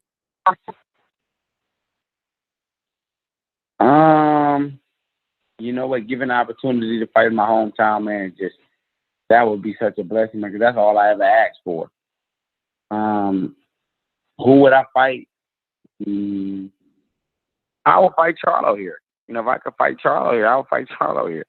You know what I mean? I think it makes it good for the fans that we bring a championship back to Detroit and a championship caliber fighter that I'll be facing. So, you know, it just makes for a good atmosphere, man. Win, lose, draw makes for a good atmosphere. Is there a location that you think you would be able to sell? Because if I'm not mistaken, the only big fight I remember in Detroit was the fight with Devin Alexander versus Timothy Bradley a bunch of years ago, right? And that was right. And that was in Piney. I wasn't in Detroit. If you do it in Detroit, you probably do it at the Detroit Pistons Palace, right? The Palace in Auburn Hills. Yeah, that's Little Caesars. That would be the thing, man. That How would be many the thing. seats is that? About 20,000. Oh shit, I have no clue. I have no clue. But like I said, it could be sold out, man. Detroit is built on fighting, man. It's built on guys fighting. It's built on good fights. So I think if you stack the card and put some of these guys, like I said, the Midwest possess some of the best fighters. So if you put maybe me on a card, maybe Robert Easter on the same card that's right around the corner in Toledo. You know what I mean? So you stack it with those kind of guys, you know, some of them guys from Ohio that possess some of the great talents. And I think we do something. I think we could easily make something happen. That, you know what, man? Again, I just want to congratulate you on the way you're thinking. You know, most guys like, yeah, man, you put me and Charlie, we'll sell it out. I mean, the fact that you're saying bring in, you know, the Easters and the Warrens and other people in Ohio, the fact that you're even thinking business-like instead of, you know, conceited and selfishly is amazing. I'm going to keep it moving here. Brandon Maurice says, even though you boxed great and, in my opinion, won the fight 7 rounds to 5, do you feel you need to do more offensive-minded be more offensive-minded in the rematch? Well, you know what? I just got to do it, whatever he allows me to do. You know what I mean? Like, I don't have to do the most. You know, I just got to do whatever he allows me to do. Whatever he gives me, I'm going to take it. You know what I mean? I think next fight you will see me a little more active because I think you're going to see him a little more settled now, seeing that he can't hit nobody with that, you know, the right hand you want to hit somebody with. I think you will see him more settled now, and you will see me a little more riled up. And I didn't give anyone double questions, but I'm just going to read this one because you've already answered it. But just so you see how far that message reached, he said, did you fuck a couple of hoes after the fight? I told you, bro. Hey, we out here, bro. We got your back, brother. We got your back. We got who we got here? We got it would have made my day. Rhythm and Violence says, how does it feel when the building boos you? Do you feel like the paper champ after they do not believe you have done what you've done and dethroned the true champ? You know what? And I'm going to tell you this. My trainer told me this is the first week. One of my trainers, his name is Fareed. This is exactly what he told me. He said, when the crowd boos you, you're winning the fight. When the crowd boos you, you win in the fight. And then, you know what? And then, you know, I was kind of hearing some boos and stuff. So, you know what I mean? Like, it just showed me that I'm playing the middle game right. I'm playing the middle game right. And like I said, that card was pro Charlo. You know what I mean? I could have had that same fight, fought that same fight here in Detroit. Crowd would have went crazy. So, you know what I mean? Like, I don't think about none of that. You know what I mean? Because it's always different circumstances, different strokes for different folks. So I don't think about none of that, man. You know, I got the job done, and you know, and I'm willing to do it again. So tell the fans they can boo that, because I'm willing to do it again and make it happen again, and you know, put him on ice again. You don't have to answer this one because you've done already, but I want to give him a shout out. Rockman says, why did you put the broken glasses on? Did they break during your excitement, which you've already answered? Oliver in Bermuda, Charlo stated he wants to do the rematch 4 months from now.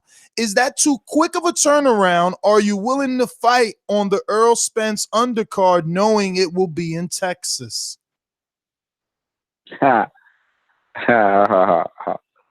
You know what, man? You got to pay me to go to Texas and fight him. I ain't even gonna lie to you, man. You got to pay me.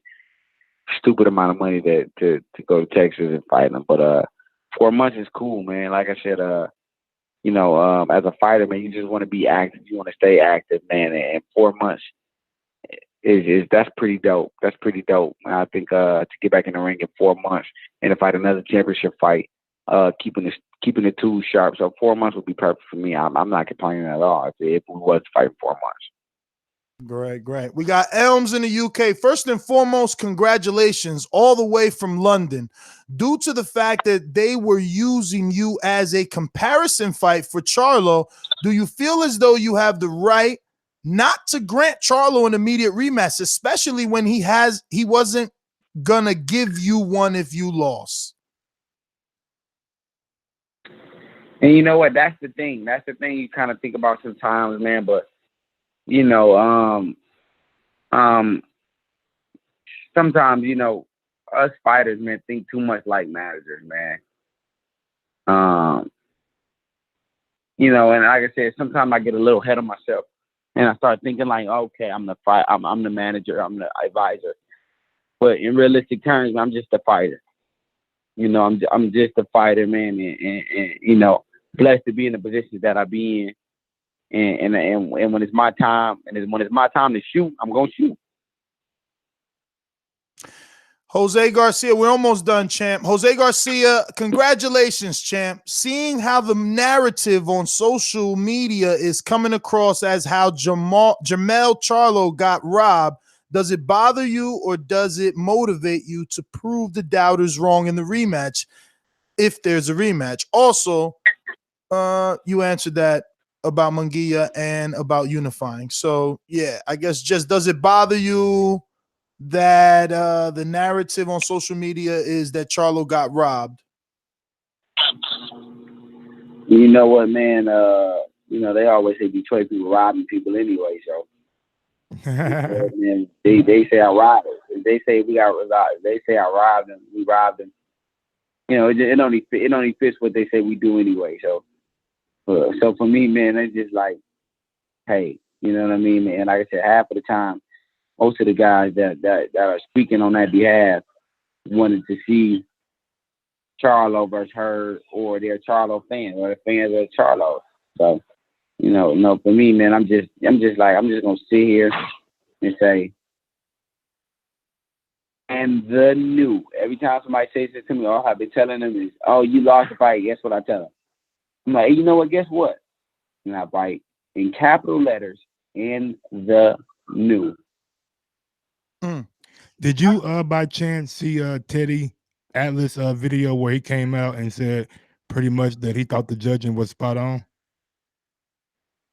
I mean, I did. Like I said, I watched plenty of people's. I watch Terrence Crawford's. I seen Keith Thurman.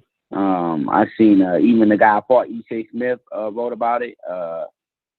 I seen Rockman's son write about it. Like I said, I've seen all the fighters, man. I seen Andre Darrell call me and actually had the recap because he called me and said from the initial when he watched it on TV, he said he was so deluded by the commentation and it will do that.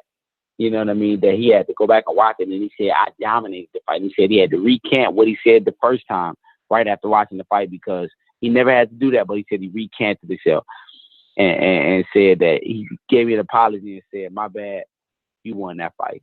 So I've seen most of the fighters say, you won the fight. And like I said, if anybody thought I lost, go back and watch that fight. Turn that fucking volume on mute and watch the fight as a fan of the sport, and then you tell me if I lost. We got a good one here. He says, Crucial says, ask who he thinks the most underrated guy at 154 besides himself. Underrated. That's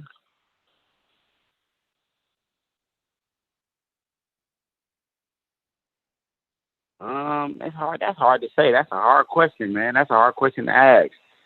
What are your thoughts on Julian Williams? Huh? What are your thoughts on Julian Williams? Oh, I like that guy. I like him, but I don't think he's underrated though. I don't think they look at him as being underrated. You know, probably he thinks that himself. You know, it's hard to say who I think is underrated because I don't walk with these people. So, and I don't see what people are saying to him on Twitter or Instagram or anything like that. But I like Julian Williams, man. I think, to be honest, he's one of the most skillful fighters in the division. You know, when it comes to skill, natural skill, I think it's me and then it's him. You know, and that comes with all the things everybody possess. I think me then him. You know, and I think me and him have a sexy ass fight if we would ever fight. And I think it'd be a lot of shit that, you know, that the crowd wouldn't be happy with. But, you know, boxing fans and boxing connoisseurs would be, you know, lick their lips over, like feints and, you know, small subtle foot movement and jabs and, you know, head movement, like shit like that. I think it is just sexy. You know what I mean? So I think me and him together have a sexy fight.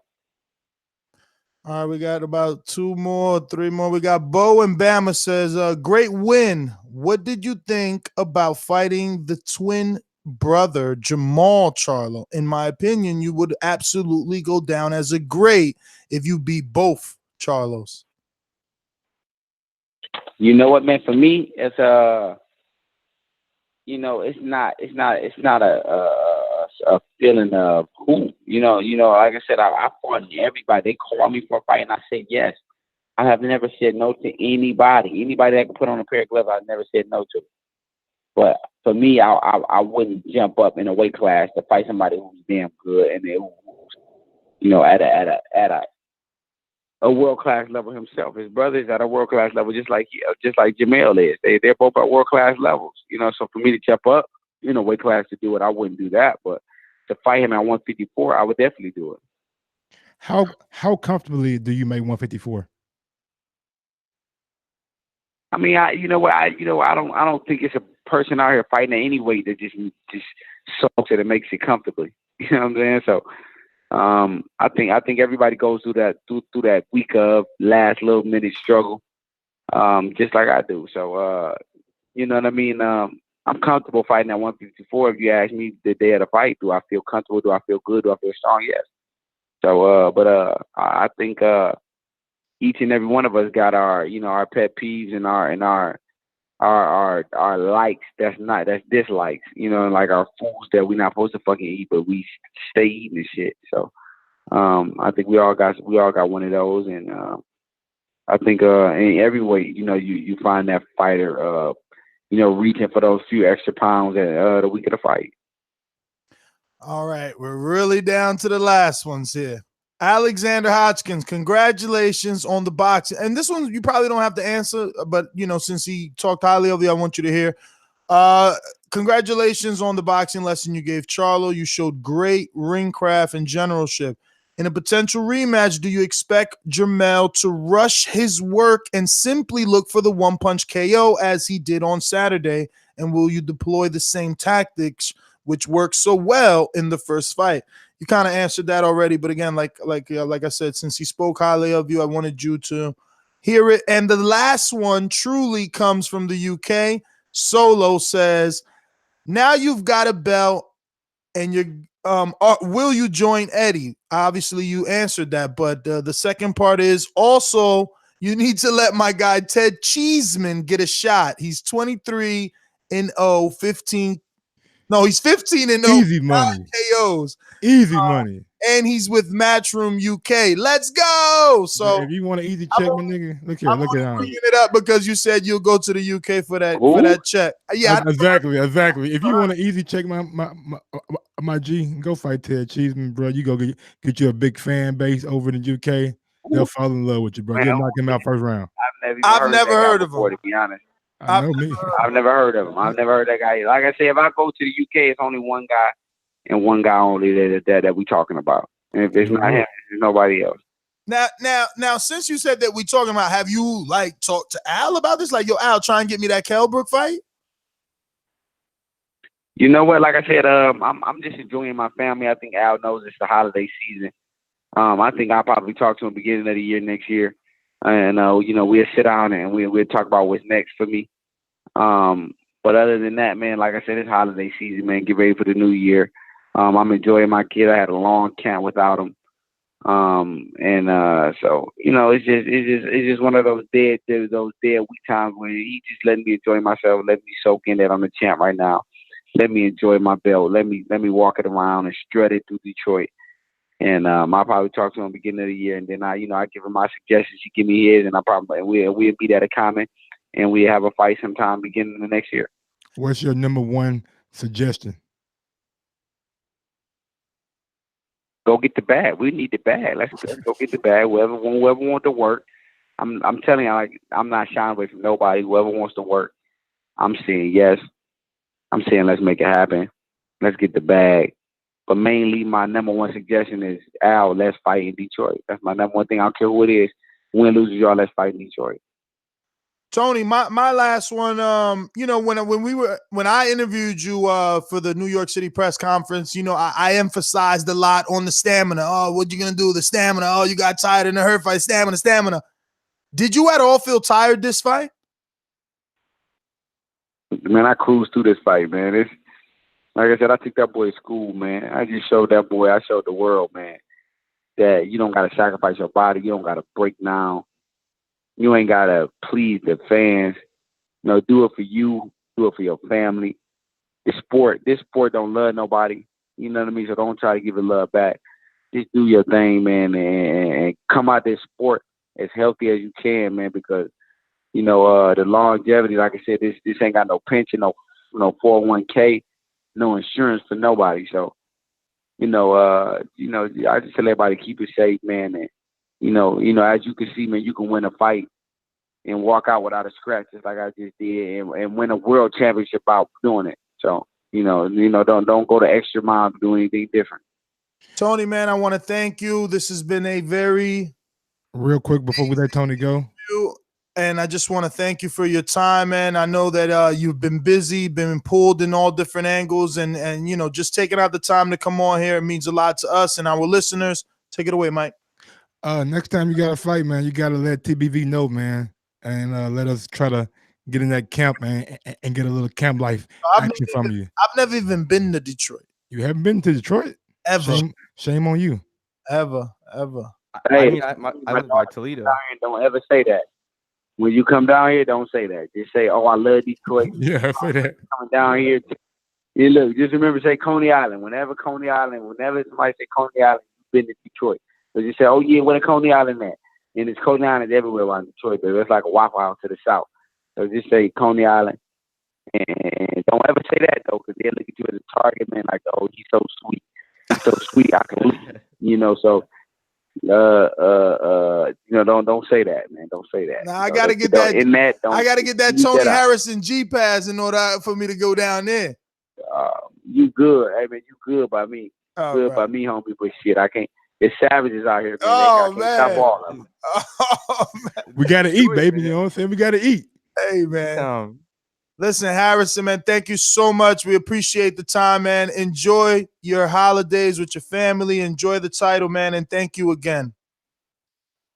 I appreciate y'all, man. I appreciate y'all. I'll be hearing, y'all be hearing from me soon, man.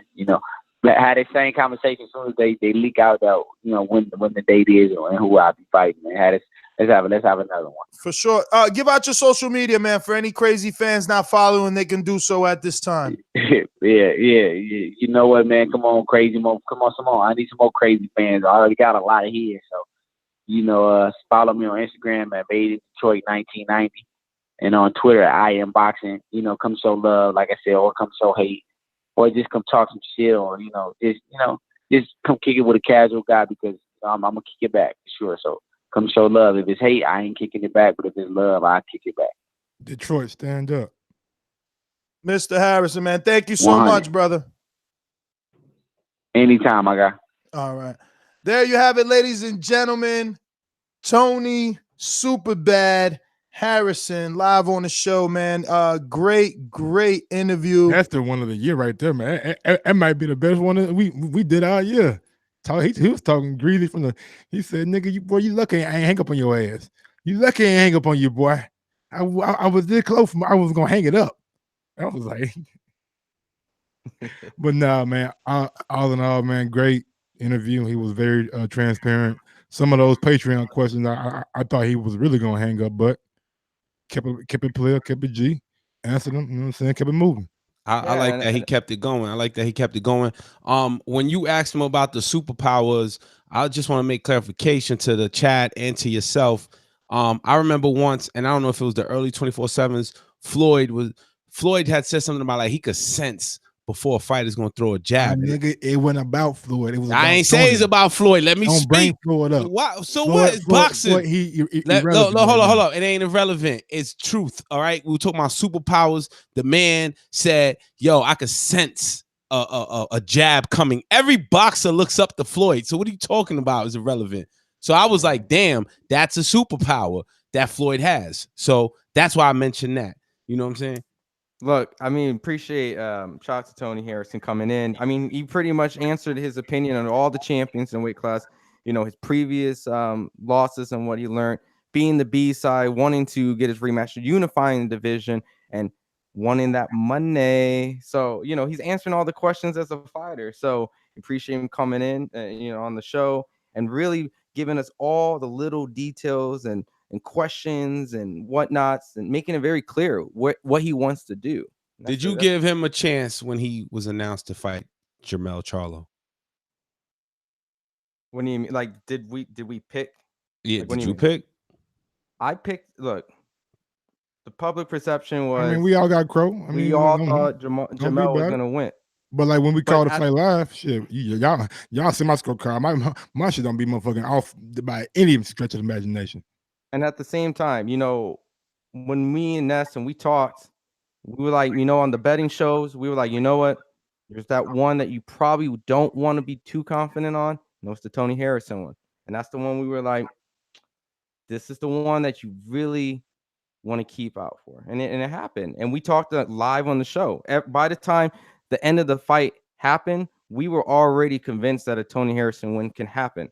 And the chat won robbery. So we had to go back and look at the fight again because public perception said outcry robbery. I don't think it was a robbery. I thought that fight was very competitive. I thought Tony Harrison did a lot of great things in that fight and definitely deserved the nod. And a rematch would be great.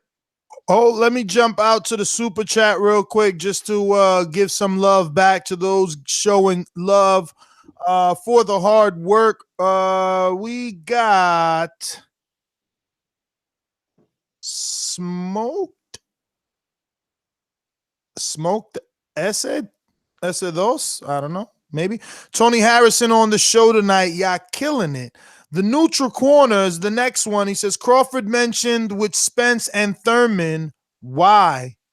No clue what that means. We got JD in Texas says, y'all know I like the Charlo twins, but always respected Harrison's skill and knew it would be a chess match. Bo and Bama, Sheep still talking about Wilder in the comments while the man who defeated the boogeyman of the 154-pound division is on the phone. Get off Wilder nuts, UK. That is so true, bro. I've been seeing still people talking about Wilder. We ain't even got him as a topic in the notes. You know, they're obsessed. Robert Stewart says, great interview, TBV. Salute, guys, man. Thank you guys so much. We're going to keep bringing, you know, as many as we can. We got Connor Ben penciled in, not 100%, but it's almost there. Jamie Munguia almost there. Joseph Diaz almost there. Abner Juarez scheduled for tomorrow at 7 p.m. Ishe Smith scheduled for tomorrow at 3 p.m. Austin Trout scheduled for Monday at 3 p.m.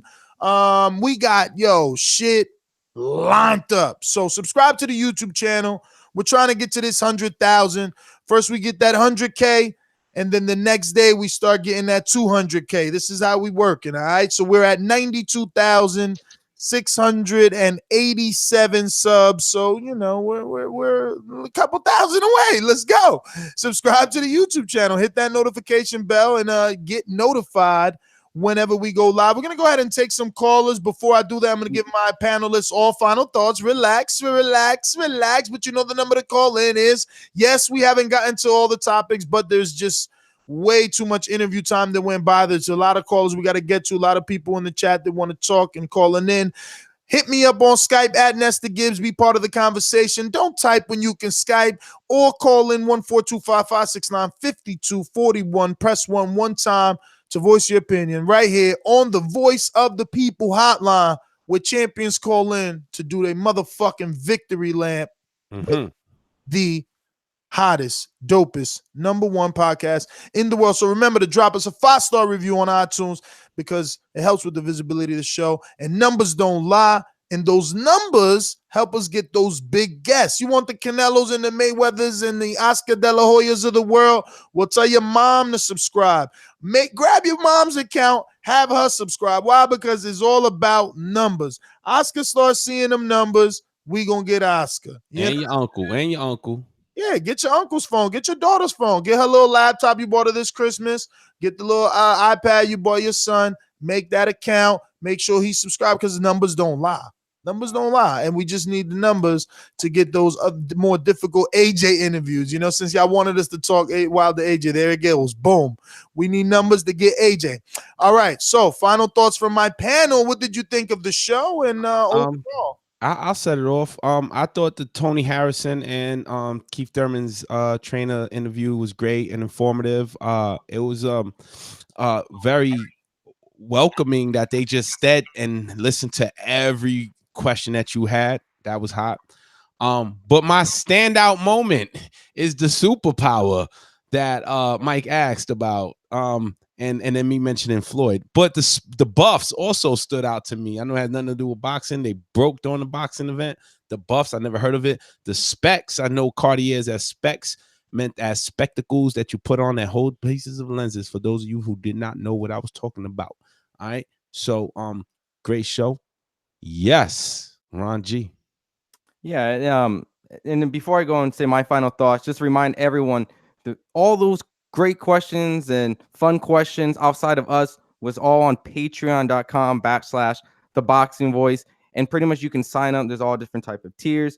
And that's your opportunity to be able to talk to future champions, prospects, maybe even be the reasons why certain fights happen. Like you have the ability to ask any type of question you want and it will be read here on the Boxing Voice. And you can go right over there, like I said, on patreon.com/theboxingvoice. And it's simple. You know, adding us in the chat and all this stuff is not going to be your ability to talk to these guys. So come support us. We'll get more guys. And then at that point, you can have the ability to talk to them just like us. But my whole take on everything, like, you know, having Dan Birmingham on here, it was exciting because, you know, boxing fans are really fickle.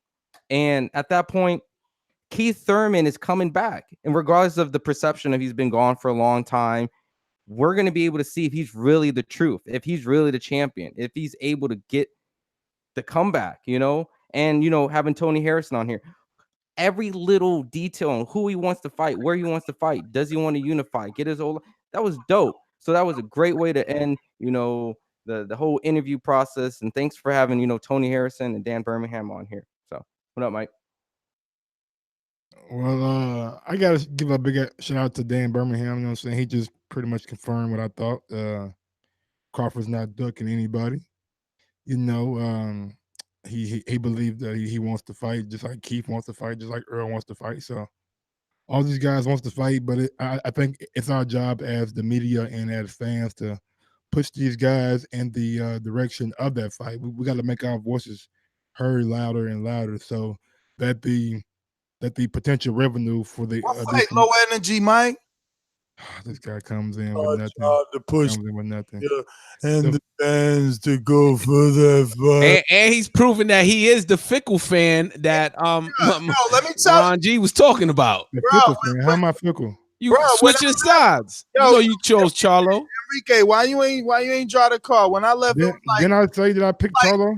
80 watching. It dropped to 318 when Mike talking. Look, I'm talking this back to 321, baby. Let's go. Oh, he sound like Dylan White. Woo! My soundbite's still alive. Oh, let's turn up. Let's go. I mean, what's going on, Mike? Well, are you over there sleeping? He coughing. Mike coughing right now, man. Oh, bro, get an edible in you, man. Let's go to the caller. We're gonna mix things up. That's gonna kill Mike if you give him that. Yeah, he got fickle real quick, yo. How did I get fickle? Yo, because you chose Charlo. I said I chose Charlo, but when I scored the fight live, That's go back fickle. to the Lord. That's the definition of fickle. You switch How's your that side. being the Crow fickle Show, Cap. by Hey, scoring? wait, Whoa. Mike. Hold on, stop that. How's that being fickle by scoring? What the fuck you see I was happening in a straight fight? up. I was straight up with Tony Harrison. I said I picked Jermell Charlo based off his knockout on Erickson Lubin. But you didn't score the fight though. Nah, I didn't score the fight. That makes me not fickle. That makes me not fickle. But that don't make you a tough guy. Like That make me fan. I ain't say tough. All right. With the fighter hat on. 5 stars on iTunes. These calls are brought to you by El Camino Electrical Services, experts in electric vehicle charging stations. For consultations and turnkey installation, visit us at elcaminoelectricalservices.com. All right, we're gonna go to some callers here. Who we got? Who we got? Any ringers or boomerangers? Javier not around. I'm pretty sure Javier somewhere around that motherfucker. He ain't here. But Bermuda. There we go. We got one. We got a boomeranger popped up. The king is what I mean. The king is what I mean. My man get a cup and what up? Yo. Shout out to that old Obama. Listen, that Tony Harrison interview was real good. First of all, I always say it, man, and talk about the fan base of TBV regionally. Even that's why, the pricks over in the UK, it's all seaside, port city, second market city. So you're talking about Detroit, Oakland, Baltimore, Buffalo, Newark, New Jersey. It's the same gritty ass city. And the way Tony be talking, man, I like the fact that he knows his history of boxing. He comes out of a city that's historical in that regard. I think I was most excited, being a Patreon, you get to ask certain questions, but I mean, for me, it heightens my boxing IQ, because I remember watching a Hurd fight, and I said to myself, I'm like, yo, I was rooting for Harrison. I ain't crow because I picked Harrison for that fight. Number one, because to me, he's got, more pop than Jared Hurd. He's got knockout power between the two of them. So I'm watching that fight, and I'm like, yo, something wrong with his condition. I'm not trying to give him no excuse, but it was interesting that he said his training camp pushed him a little bit more than they typically would have. So, I would like to see that rematch. I feel like the Charlos is they don't need to buy. I don't know if they in it for the same thing when I hear Harrison talk. When I hear Harrison talk, he say, yo, I'm a fighter. I got the management for that. So the Charlos, again, they co-promoted this fight. Maybe it was a lot of pressure. Maybe it was too much to do. Maybe he had too much going on. Like Tony said, well, you got to fly in and out, and you got to sit next to Floyd, and you do it, then you got to go back and train. Everybody can't do what the big man do. So shout out to Tony Harrison on that. Shout out to TBV on the interview.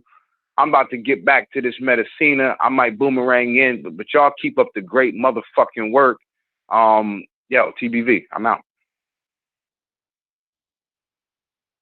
Shout out, with that great call, bro. Appreciate the good words, kind words. Next call, okay. We're going to Scorsese on Skype. Yeah, you can hear me? Loud and clear. Yeah, man. I've been rolling with Super Bad from the jump, man. You know what I mean? He how could he just be an underdog when he got more knockouts than he got less fights, more knockouts. He got longer arms. He got the speed of Charlo. He taller than Charlo. He's naturally bigger. Like it was just easy to see that Jermell was gonna have even if he got the knockout, he was gonna have a hell of a fight on his hands. And man, that jab was percolating. If I'm Jermell, I'm trying to roll with the people that feel I won, and I'm like, let me go to Hurd, see if I could just clip him. See, you know what I'm saying? It's a group out there like he won. So if he fight Hurd gonna get credit. Jermell it's gonna be right for him to be in the fight. You gotta play it how it go. Fuck that belt. You can't beat this dude. You ain't beating him. You couldn't knock him out. He done learned from all those experiences. Mike, he got a better win than Terrence Crawford already. So I don't know why the hell you think Terrence Crawford is the greatest thing in the world. Everybody in every division has about a better win than Terrence Crawford. And y'all sit up here and talk about this man like he the greatest thing in the damn world. That just makes no damn sense to me. All right? I'm on the phone. Haters gonna hate. Look, no, it's not hate. It is hate, bro. How you gonna hate on this man when he came up from 135 to 147? I don't care where it came from. Just because he make it look easy, don't mean these fighters not credible. Same thing, same fucking thing. People hated about Floyd. Oh, he makes fight look too easy. He made fight look too easy. Triggered alert. Came from Mexico to Oregon. He ain't fought no damn body like Diego Corrales to be even talked about with Floyd Mayweather. He ain't done those things. It has not happened. Everybody he's fought been what, B+ level at best, and he struggled with a lot of those. He ran from Postal. Like he ran from Postal but knocked him down twice. Okay. Tony Harrison has been knocked out twice. He got knocked out by a unified champion who should be Jared Hurd should be pound for pound number one. Simple as that. He got knocked out by that guy. Then he wouldn't be the undefeated fighter. Only person he's lost to is Giants in a damn deep division. When we talk about the 154-pound division, Julian Williams can be a champion any day. I believe that. Yes, sir. They could be a champion. Yes, sir. You can't have the pound for pound number one because you've been in weak divisions. You can't have that, bro. It's impossible. He's been in more than one division, though, bro. Like, I mean, what more do you want me to say? Pound for pound is based on how you carry your talents up from division to division. No, it ain't. It's about just quality of opponent, how you perform. Just resume. Cut it.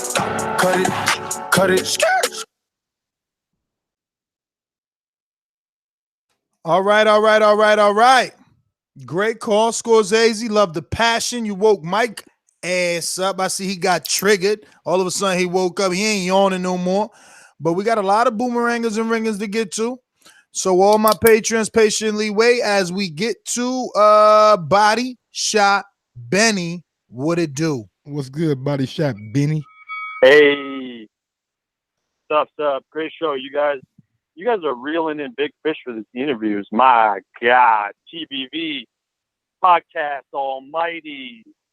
First, I don't have anything to say except about the Japanese fights, except konnichiwa sushi is very delicious. I'm excited to see Keith get back at it in January. Happy to hear his trainer say he's healthy, hungry for big fights. Now all these dudes need to start mixing it up in 2019 since Keith is back. Sean and Danny got it started. Boxing politics need to go out the window. It's so sad because I doubt they will. But there's so much talent at 147. Give us what we deserve. Give yourselves what you deserve. Be a part of boxing glory.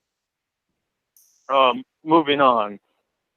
Amin made a good point. Maybe the Charlos had too much pressure on Fox and stuff, but I like how Tony was talking. He's a man who's confident of his abilities. But after the Charlo Harrison fight, it's not a debate who the best 154 pounder is anymore. It's Jared Hurd. Hurd pressured Harrison all fight and knocked him out. Hurd got Austin Trout out of there. Neither Charlo could do that. Hurd beat Erislandy Lara, dropped him in the 12th. I think that both Jermell and Harrison would lose to Lara. And since Low Energy Mike was on here, I got a good Michael Gross impression. You guys want to hear it? Uh-oh. Let's go. Yeah, let's go. Ron, your mic's disconnected again. What's going on with you today? To it. Big shout out, pound for pound, Terrence Crawford, chameleonaire, running shit. I love you, Mike. Body shot. That wasn't that bad. That was not that bad. Benny, you all done? Yeah, I'm all done. Have a good night, fellas. All right, Benny. Thank you, man. Thanks for calling in. We're going out to Mike's worst nightmare. Rhythm and Violence. Mike, my brother, boy. What's up with you and your interview skills, bro? You sound like Brian Gumble, bro. You ain't they friends. Why when your arch enemy trainers on, you talking all soft and timid, my brother? You gotta bring a little more. I'm asking you a question. What's up? Did I not ask him the question that needed to be asked though? No, but you saw how the Patron was kind of reckless. I ain't gonna lie, man. Hey, if you ain't signed up the Patron, you're a fool. Because the questions that Ness allow these to go to these fighters, I'll be thinking these fighters gonna hang up quick. Nigga, I'll be like, nigga, don't ask that Ness. Don't shit. He asked everything. Voice of the people, there is no equal. Hey, UK people, step your money up for your pounds. I know your pound is down a little bit. Please purchase Patreon. It's just $3 for the cheap one. I mean, like, come on, you ain't got to do mastermind. I know you ain't at that level yet, UK fighters. But anyway, but Mike, man, you gotta. So the reason why I want you to bring more energy is because you can actually start a fight. Like, I wish he would have got on before the Charlo fight. I'd have been way more hyped for this fight if I'd have known that this brother talk like this. Like, see, I think we need to start getting more of these fighters on before the fight because I want to hear this greasy talk. He sound like the man for real. Like he won't put them paws on him. Like, man, he a whole. Hey, Rhythm and Violence. The only way to continue to get interviews and better ones. Look, we got Brian Jennings ducking us for like a month already. Earl done ducked, them blocked us. We need them numbers. Numbers is power. You gotta tell everybody around your way to sign up, subscribe, share the show. That's the only way. We all in New Orleans coming heaven, man. Look at all us New Orleans Patreon thing. We doing our part down here. And the reason why you like what he said so much, bro, because he from where you from, nigga. You felt that passion, nigga. You felt that energy. Hey man, look, I followed Tony after he got knocked out. Oh, I want to say a little more. That fight against the older, the bigger brother, 169, Jermell. That's the older one, right, Jermell? I get confused. Jamal. Yeah, Jamal's at 160. Yeah. That dude he fought with no joke. When I saw his amateur career, he always reminded me almost like a Ortiz version in the 160 division. The amount of amateur fights he had, and he beat Sergey Kovalev and Danny Jacobs. He wasn't no joke. So for somebody to say, all these dudes that's for Canelo, like, oh yeah, you don't want to fight a boy now. Now you gonna fight that Charlo. That boy just fought somebody for real. So I think that's a notch on his belt to anything. Because them punches he was sticking them with, they wasn't no whole ass punches. Hell, now they want. Definitely agree with that shit. Mike, step that energy up, bro. I got you, homie. Next time you call, nigga, I'm coming up for your head. Matter of fact, when you boomerang back in, dog, be ready. Be ready. You better not. Whatever tell Wilder shit. Got me fucked up. You ain't All you have to do is talk about Crawford, about the Mario, about UK Mario. Oh yeah. We got. You know what happened? We scheduled it for Tuesday, but Tuesday's I think New Year's. We messed up. We gonna have to wait. Yeah. We gonna have to wait.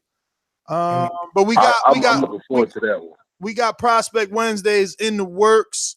I actually spoke to Josue Vargas. Again, the interviews is just gonna be nonstop. Like it's just gonna be nonstop. I'm just gonna make it impossible for you to listen to anything else. I'm sorry.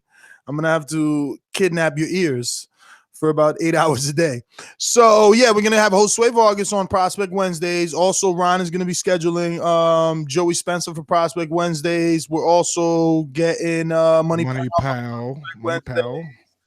We got a bunch of people. Joshua Greer, newly signed Top Rack prospect with the pillow on Showbox and on ESPN most recently. We're gonna be getting him on Prospect Wednesdays. I can reach back out to the I reached out. Go ahead, Mike. Cut off, Mike. Go ahead. Oh, no. Go ahead. Nah, I'm joking, man. You know it's always fun to see. No. Go ahead, really. No, really. I'm trying to. Aaron, yeah. I can always get Aaron McKenna. He's the guy from Ireland that I did an interview with. And she works with Jason Quigley. That's another prospect we could get on. We can try to get some Kima fights too. Yeah. Oh yeah, bro. I got Shakur. We got Alicia Baumgartner. Baumgartner. Yeah, we got Michaela, man. We got all those names. We get back out to these callers though. We're gonna go to NO in the New Orleans on the ringer status, cutting the linea. Ladies and gentlemen, I'd like to introduce to you a young fella, and he comes from the Magnolia.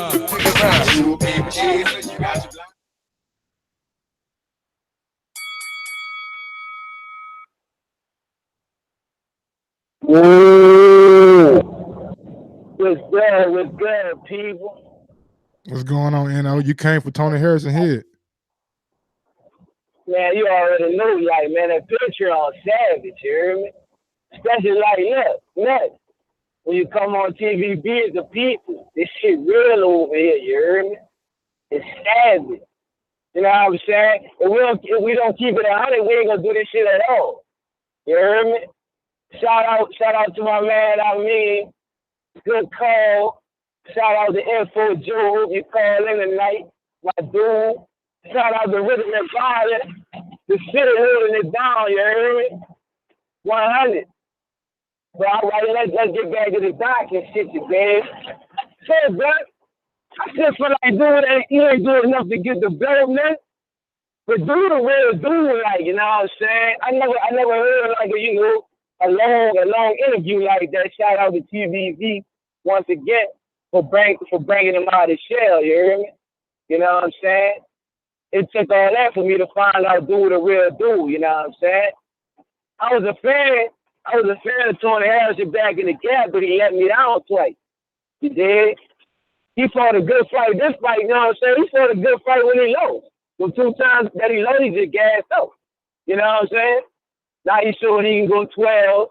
He got him a decision. Let's see what happened in the rematch now. Because that's what gangsters do. If you got any doubt, let's run it back. That's what Wilder about to do. That's what Floyd always did. That's what Andre Ward did. We gonna run it back. Everybody say I ain't win. Everybody got doubts. Let's clear all doubts. We're gonna get in there and do this shit again and let y'all know the first time wasn't the truth. Tim Bradley knew he lost the first fight. So what he did, he went back in that bitch and got his ass whipped again. You know what I'm saying? Because he wanted to show that he could get that shit done. He didn't get it done, but it's all about running that shit back, man, and let everybody know you ain't no fluke out here. You know what I'm saying? Tim Bradley's still respected in the game. He's still going to the Hall of Fame. He just couldn't beat Pacquiao. You know what I'm saying? So, you know, that's how we living over here.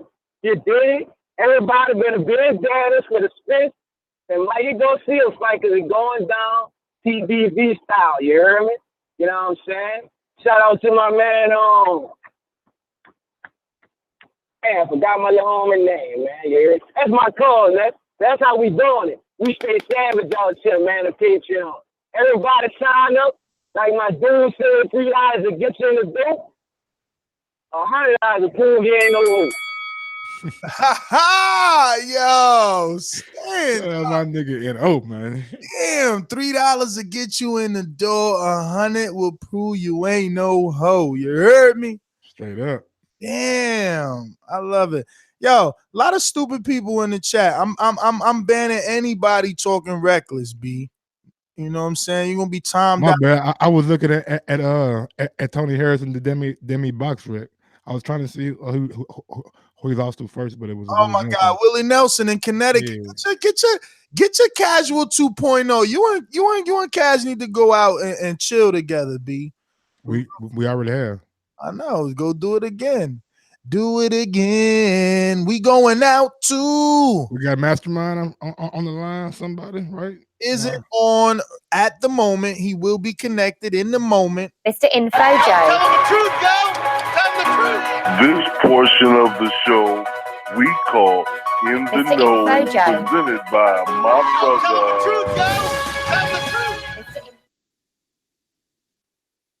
What's up, my boxing brothers? What's up, my boxing brothers? Much love from above to my man Inoue and Stainless, and I mean, yo, hey man, I just want to commend you guys, man. A great way to close out the year, man. TBV, pound for pound, #1. Great interviews, man. I'm glad y'all setting new heights and new goals. for the new year, man. You're already going out with a splash for 2018, man. I just want to say congrats, man, to the hard work. We really appreciate it, man. I'm addicted to this shit, man. I ain't got nobody else to talk boxing with, man. So all my friends is basketball and football fans, man. TBV, man, it's all I got, you know, and I appreciate you guys for all the hard work. Keep that shit up. One time for your mind, Keith. One time Thurman is back. I'm glad. He been gone 2 years, still got the best resume at 147. Fuck all the haters, Keith. I'm rolling with you, man. Even when all the doubters are talking shit, I'm still riding with my guy, Keith, man.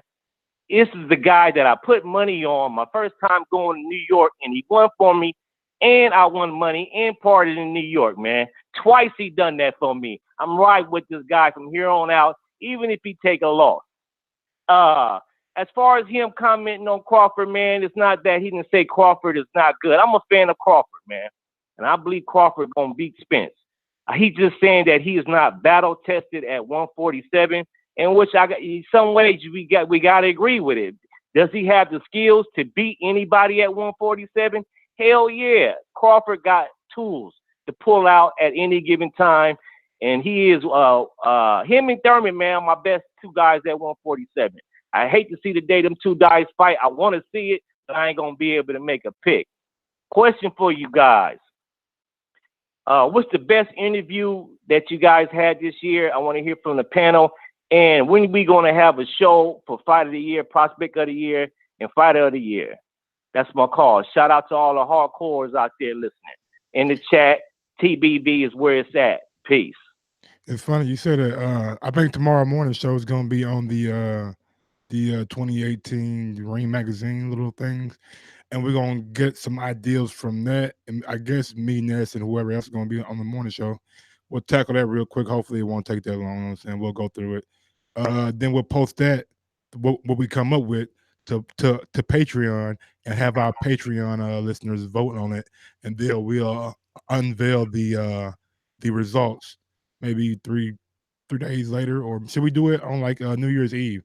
Should we do it like around that time, like during the daytime, or anybody have any input on that? We'll figure it out. I mean, we got this crazy long list. We'll pick. The issue is the voting, man. You know, people are gonna have to get on Patreon as soon as the vote comes out. Make the vote, then we can discuss the winners, because it makes no sense to talk nominations and then come back and do a secondary winner show. We need to discuss who was nominated and who won, all on one show. We can't do what Mike wants, which is review the Ring Magazine one. I don't mind doing that. Let's keep these phone lines moving. It's been a long show. We got a lot of callers sitting around waiting. We're going to Suleiman the Scholar, New York City. Talk to me. Yeah, Ness, how you doing? I'm good, brother. Thank you for tuning in. Yeah, man, that was a great interview, man. And that's a great fighter, man. When he fought Jared Hurd, he was winning the early rounds, man.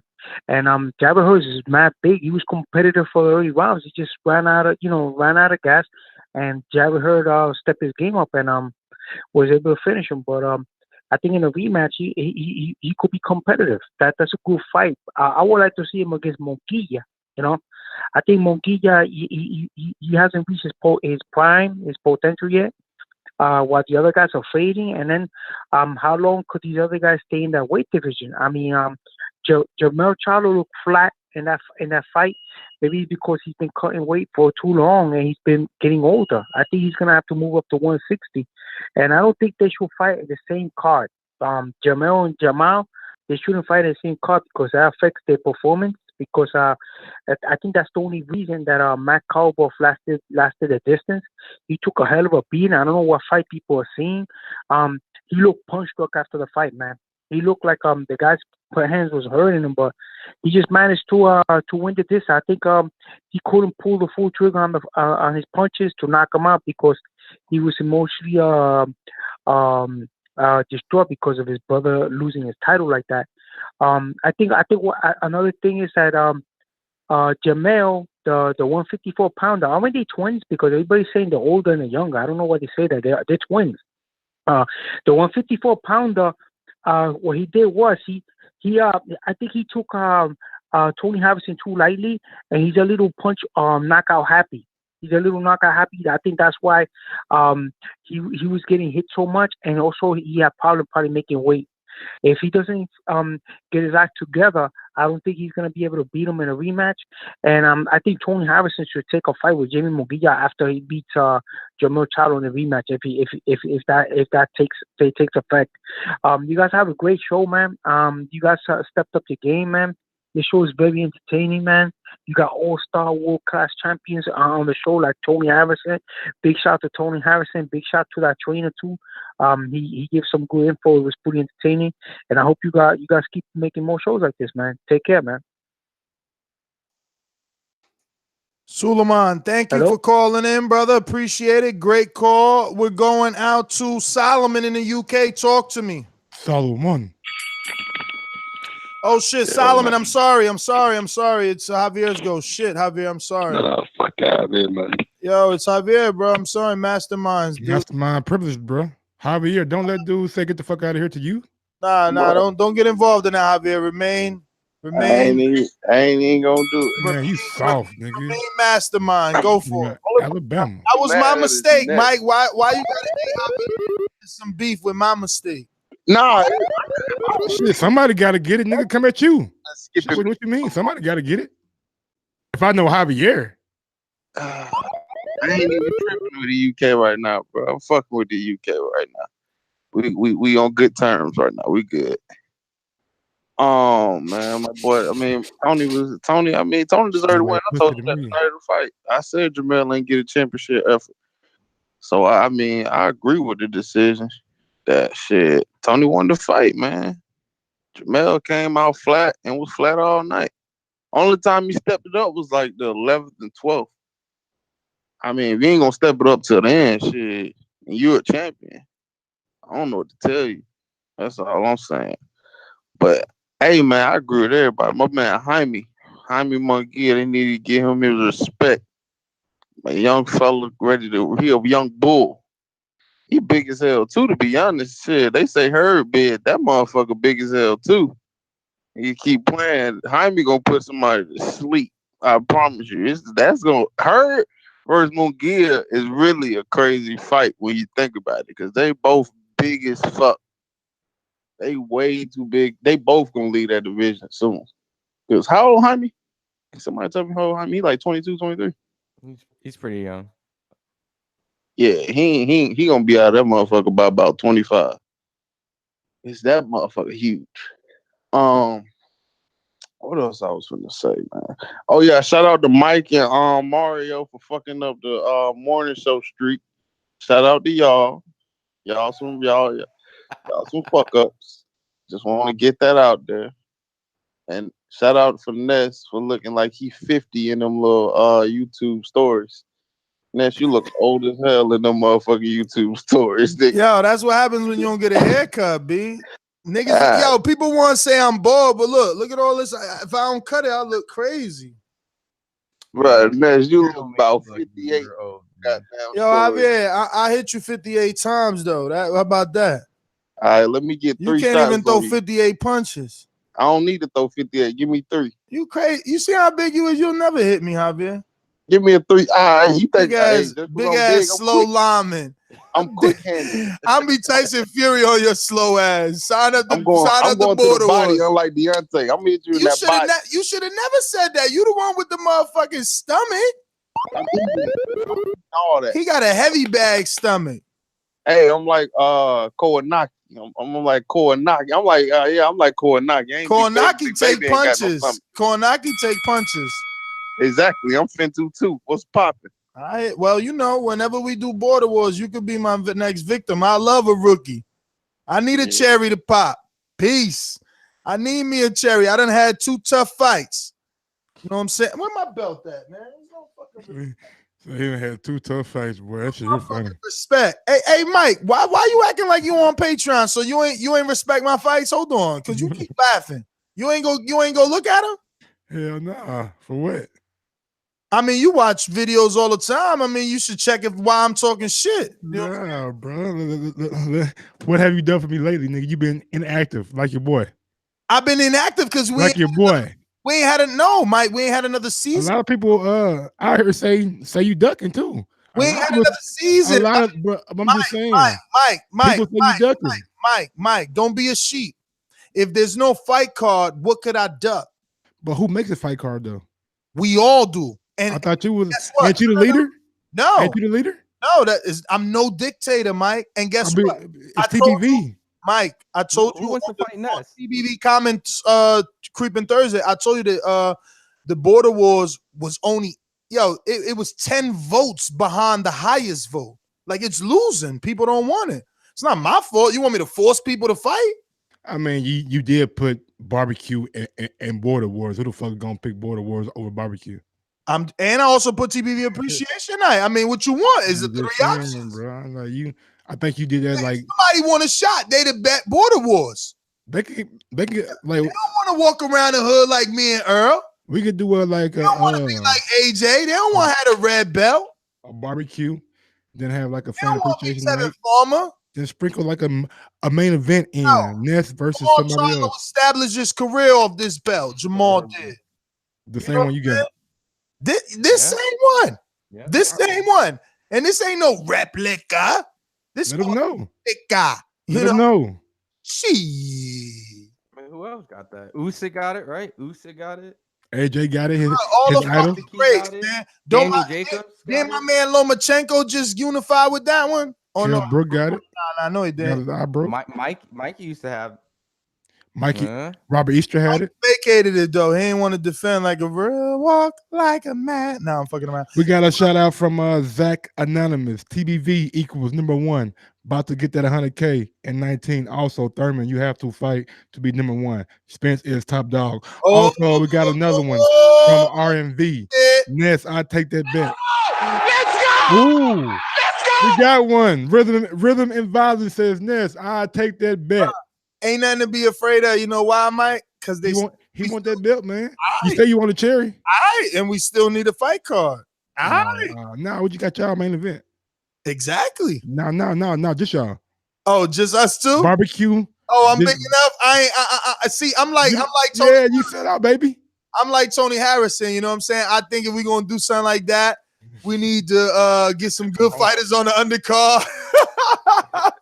He want a hometown, y'all. He want a hometown. Now I won't even do it in Jersey. I mean, look, they was trying to do it in Jersey. We got to do it in Canada, bro. When Canadian Jose was talking about. Yeah, I mean, I would love to do the Canada one too. I never been, and the way that Jose was talking, I mean, it would be the biggest. Yeah. Damn. 90 seconds. Yo, what's your age though? I just had me a young boy in the last one. You know what I'm saying? Got the height, yes. I mean, you got the height on him. I don't mean shit in boxing. You know that. 6'2", 268 by R&B. That's what he's saying. He's finna come for your body, Ness. Nah, let me tell you. In the last one, dude, he was fat, bro, and I thought that meant something. That motherfucker had more stamina than me. Yeah. I know. When we did the face off, bro. When we did the face. Oh, he's 32, nigga. He perfect for you. He perfect for you, bro. He ain't too young. He ain't too old. He got you, man. I mean, we're gonna have to see. He on Patreon. Yo, he must have been watching my tape. Rhythm and Violence, man. Hit up the goddamn TBB IG. Let me see your IG page, man. Yeah, let the fans know. Yeah, they said.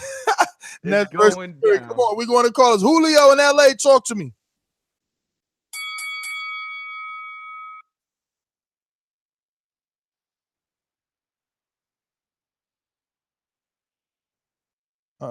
Julio.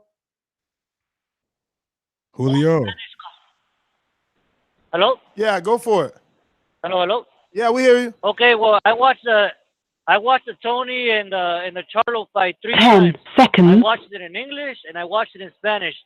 Those motherfuckers, those commentators in Spanish, were fucking biased.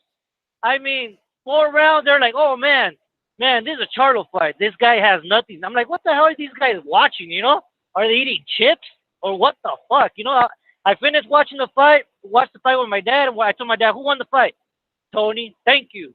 And then once they lost in Spanish, they're like, no, the judges got it all wrong. Get the fuck out of here. TVB all the way. I'm out. All right, Julio, thanks for Got a lot of passion, man. Calling, he said he watched it in English, watched it in Spanish. He had to get a fucking clear definition. He wanted to make sure he was thinking properly, you know.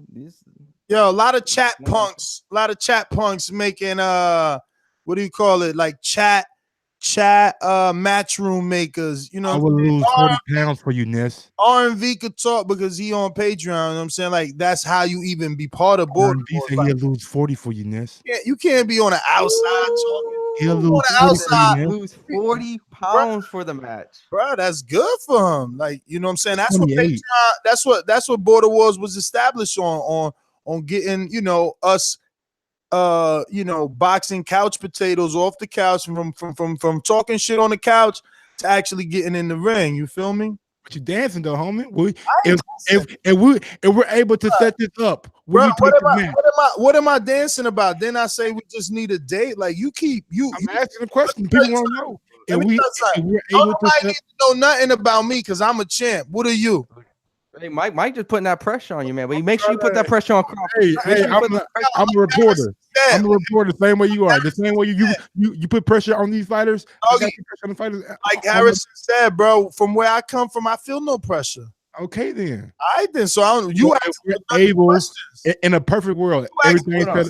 Listen to me. You doing redundant question? Who got the belt? Me or him? Are we doing VADA testing? Are we doing VADA testing for this? R&V and Ness. Hell yeah. 65 or just for the fight? R&V on out there in the Nolia. Let me go out to JD in Texas. What's going on? JD, motherfucker. There's a lot of things I like to move, so just trying to get on my game, my boxing. I don't know why they gonna call me because I'm a 54 pounder, but I have a brother that's at 160. They say, how much do the kid in the glasses weigh? I'll fight him on the undercard. I'm in them Japanese weight classes, man. Yo, don't be picking on Ron. JD, what up? Yo, man, I like what y'all doing, man. I really like it. That's why I just upgraded my Patreon. I believe in it. Yo, this show is really turning into like one of the, you know, it's entertaining, man. I like, you know, Ness, I've been rocking with y'all for years, man, but the direction is going right now. All these interviews coming. Yo, I just got to make a request. Got to get my man Richardson Hitchens on there on one of those Wednesday. What do you call it? Prospect. I've been already in his inbox, baby. Trust me, baby. Anybody? I got his number. Oh, you do? I mean, that's what I keep telling you. When it's certain guys on your mind, let me know. And if I got their number, I'm gonna give it to you. You know me, man. I try to do my own shit. You know what I'm saying? Come back to you with something, then have my hand out and shit. Yeah, man. But as far as the interview with Tony Harrison, yo, good job. I like the dude, man. If it was anybody to take it from Charlo, you know, I'm a Charlo fan. You know, I'm down here in Houston. But if it was anybody to take it from him, it would be, you know, that's a good dude. You could tell he got a good heart on him. You know what I mean? But other than that, man, good interview, good show. And like I said, I just upgraded my Patreon, man. JD, man, that's all I got. Thank you so much for the support, brother. We're trying to get to that 100% so that we ensure, you know, that none of these guys go away and we continue to bring you the best that we can. We're going to go out to Solomon in the UK. Talk to me.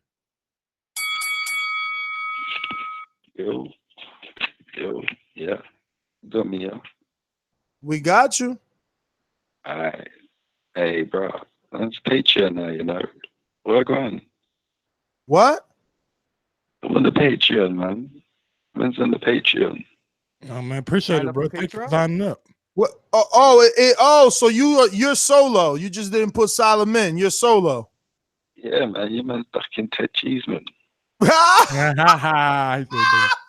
but you see, I asked you a question. You see that? Yeah, no, shout out to you, man. Nice one, man. But yeah, man.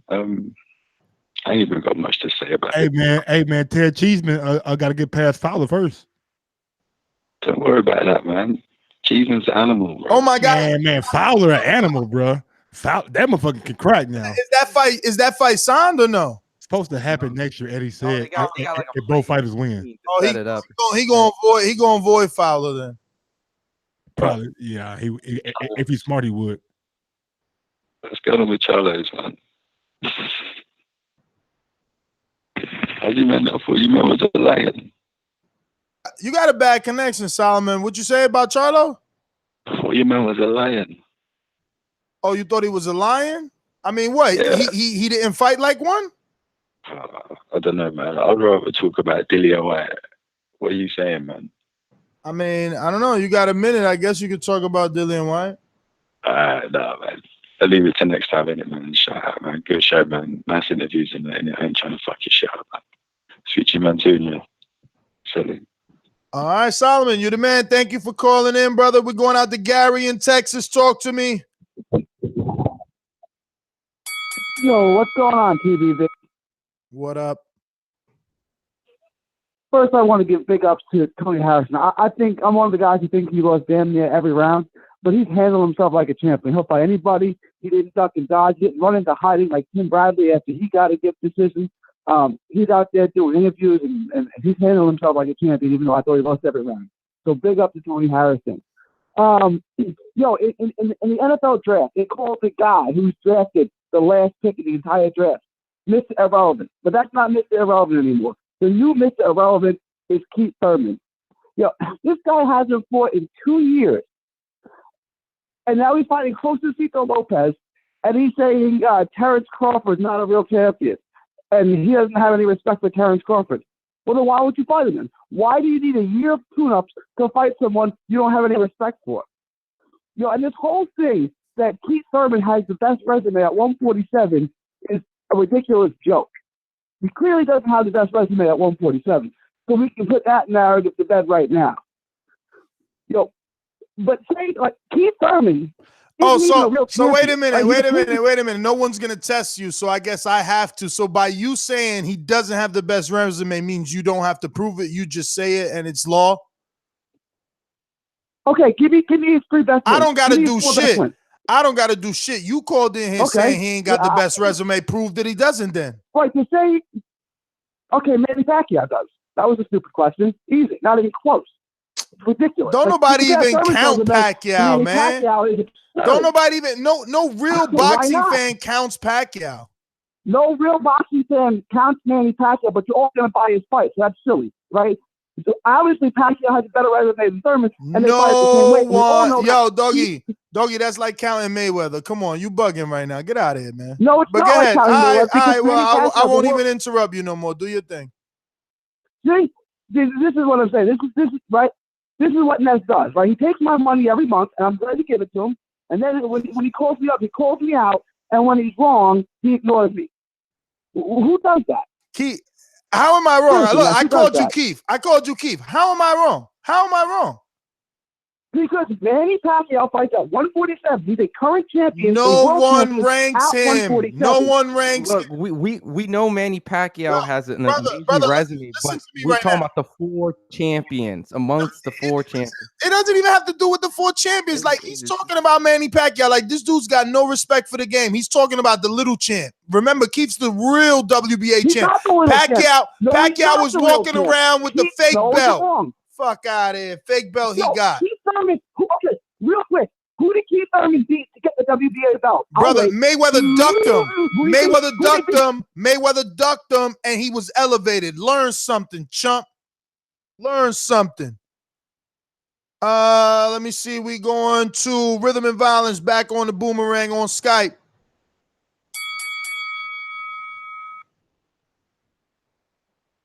Damn, am I wrong about that? I am. Hey, no, you ain't wrong. Hey, Mike, that's the type of people that's on your side. Manny Pacquiao. What are you talking about? I ain't even hear it.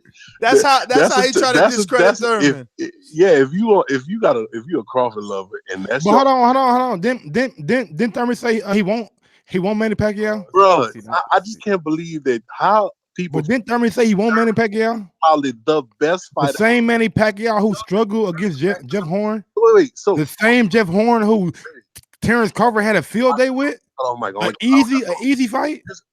So you telling me when Floyd Mayweather was in jail all those years, that when he came back, people were doubting him? Oh my God, is he gonna be still good again? No, bro, it's called a layoff, man. Every fighter got a break. Tyson was in jail for everybody got a little break, man. Y'all is retarded, bro. Keep one time Thurman is the reason why they call him one time. Because he knocked out Danny Garcia. He beat Danny Garcia. No, because he was good once upon a time ago. That's why we call it one time. Man, stop it. But anyway, hey Ness, I ain't playing. I'm gonna do my thing. Don't duck me, son. Yo, I need to see footage, dog.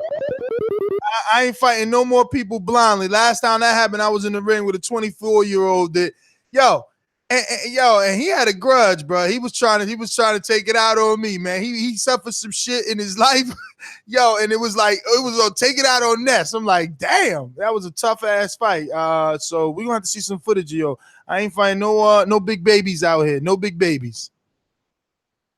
I'm the AJ of this shit. I'm picking and choosing shit. That's how I'm doing it.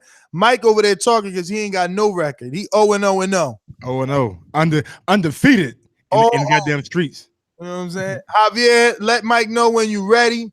Stop the damn. He ready. He ain't ready. Javier, said, nigga, I'm here. That's my name. Yo, what's up, man? I ain't really say nothing. I was just chilling. But shit. Yo, there it is. Title eliminator. Javier versus NO gets Ness. Now we know we can see them both. Because, they can't just get a title shot. Look, they both want to crack at me. I don't think Javier want that work, though. Oh. Yo, we got to do a 24/7 all access. Now, you see how I deflected that quick? That's that AJ. I've been reading too many that AJ nigga articles. Deflected so fast. I've been reading too many AJ articles. Just on the phone call with another nigga.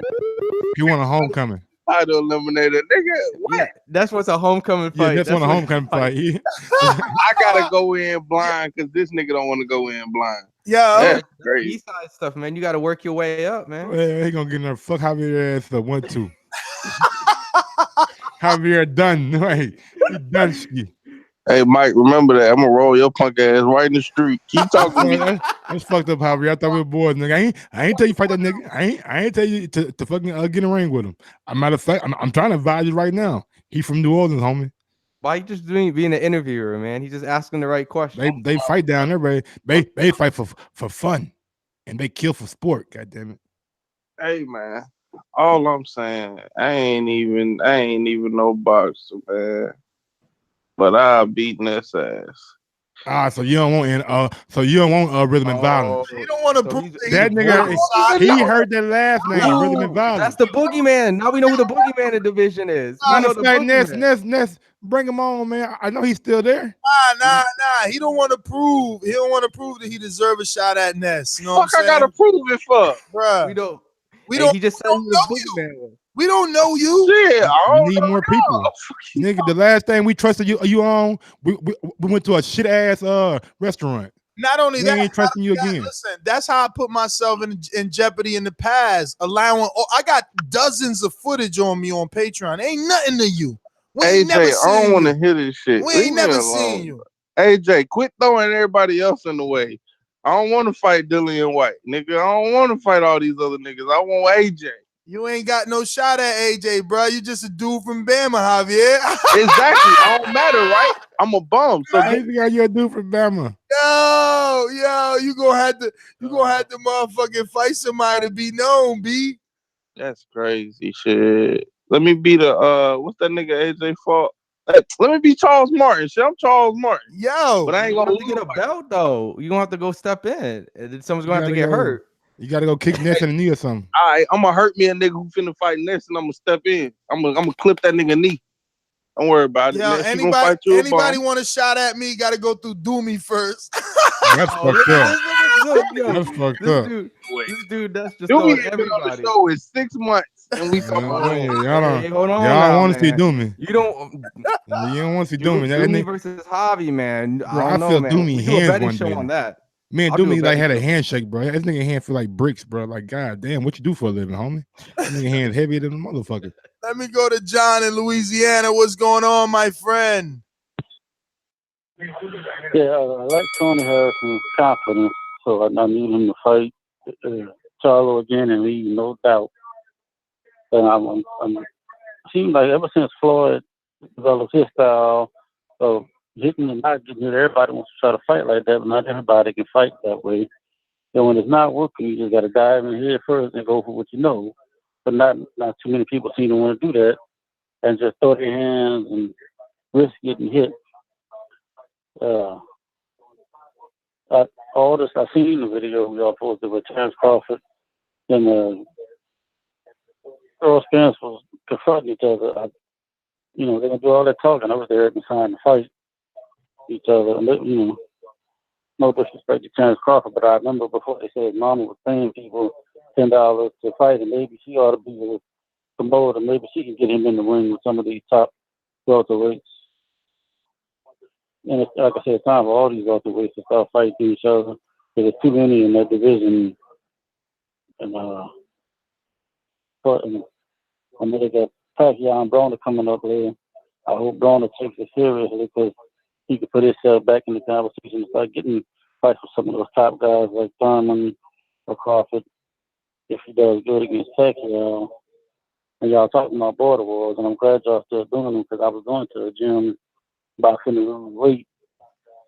The gym closed, but I have my equipment at the house, so that's that extra motivation for me to get in shape to be able to come and compete and hang out with you guys. That's my call. There you go, John. And I know we met in LA. Look, I'm gonna get you some other calls. Thanks for calling in. But you see, that's what Border Wars is all about, man. Getting off that couch, getting rid of that we like to call it that Mike belly, The beer belly or something like that. The belly you had. Okay. Oh shit. Rhythm and Violence coming for Javier. He said, I'm gonna start tomorrow. First, I'm gonna get down to 230. I'm gonna fight 3 cherries to get you, Ness, and take that flat fee.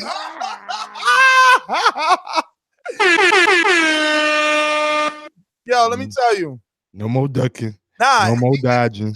Listen. If you in the Border Wars ecosystem, I ain't going nowhere, bro. I don't offer. Everybody know. I don't offer my belt to everybody in the ecosystem. Everybody. If you in the Border Wars ecosystem, you getting some of this. And being in the Border Wars ecosystem obviously is a patron. You know what I'm saying? Like, look, Dr. Mofongo, he been calling out for a while, but he never fought. There's a lot of people that just never fought. They just want a shot at everybody want a shot at the belt, dog. Like, yo, when you at the top, they come for you. Ain't nobody calling you out, Mike, because you ain't been there. You ain't here. Ness. Hold on. Who's Ness's mandatory, though? Is it Coogan? That's what people saying. Bruh, everybody Coogan A-side, bro. All the Patreons know. All you Coogan A-side, yeah. Yeah. Coogan big A-side. He got the other belts. He got the other 3 belts. Yeah. He big A-side. All you gotta do is download the Patreon app and scroll down. Everybody knows Coogan didn't want this work on Patreon. Ben Davison was trying to train him for the pay-per-view. You know what I'm saying? He don't want it right now. Look, he busy. When you rich, you rich. You know what I'm saying? I'm on the bottom. We grinding. We coming, though. You feel me? We coming. But this has been a great show, long show, but a great show. I want to thank everybody. It's not the end of the year just yet, but we're going to continue to plot forward. We're looking for that 100K. First, get that first 100,000 down. Start marching for that next 100. Going for 2, baby. We going for 2 pretty soon. Thank you again to Tony Harrison. Thank you to Dan Birmingham, the trainer of Keith Thurman. Quick super chat from R&V. Sounds like you got Terrence Crawford. You better not duck me, son. You better not duck me, son. Yeah. Yo, Mike, they coming for me, B. They coming for me. Listen, man, I'm your host, Ness the Gibbs. Follow me on Instagram and Twitter at NessGTO. Final thoughts, man. Man, we just working. Hashtag we working. Hashtag TBV podcast. Subscribe to the YouTube channel right here at youtube.com. Help us get to that 100K. Subscribe to the backup channel in case anything ever happens. We're going to be going live there at youtube.com/Ness the Gibbs. Be part of the movement. We at 24%. We need a couple more people to just keep signing up, get that percentage right. Ron's making a trip to the East Coast in January. He's trying to take that dive full time. Let's get this Patreon go to 100% to ensure that TBV and the brand continues to grow. I mean, look, man, we're here for you on your Christmas Eves and your New Year's Eves and your birthdays and on your Valentine's. When your wife forces you to go shopping, you pop us in your ear as you're walking through the mall. We're here when you're walking. to lose that weight, we're here. You're jogging, your gym, all that. We're here, we're here, we're here.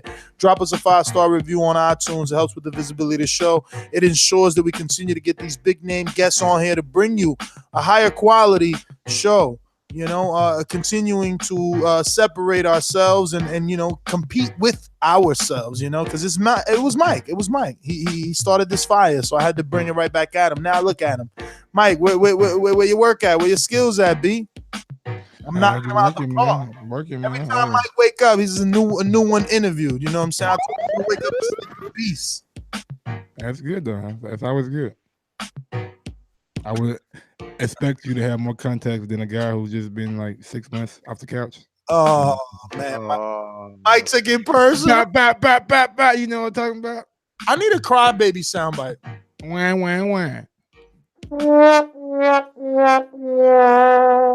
Yo, what was that song that said that? It was like wah. Little baby. I need that specific soundbite just for you. All right, go get it. I mean, it's He don't even know the song. I ain't telling you shit. No, I'm talking about one of y'all turn to go with your outro. But follow me on IG, Grouse1911, or on Twitter at Grouse2312. Great show, man. Big shout out to Made in Detroit 1990. Thank you for your time, sir. We appreciate it.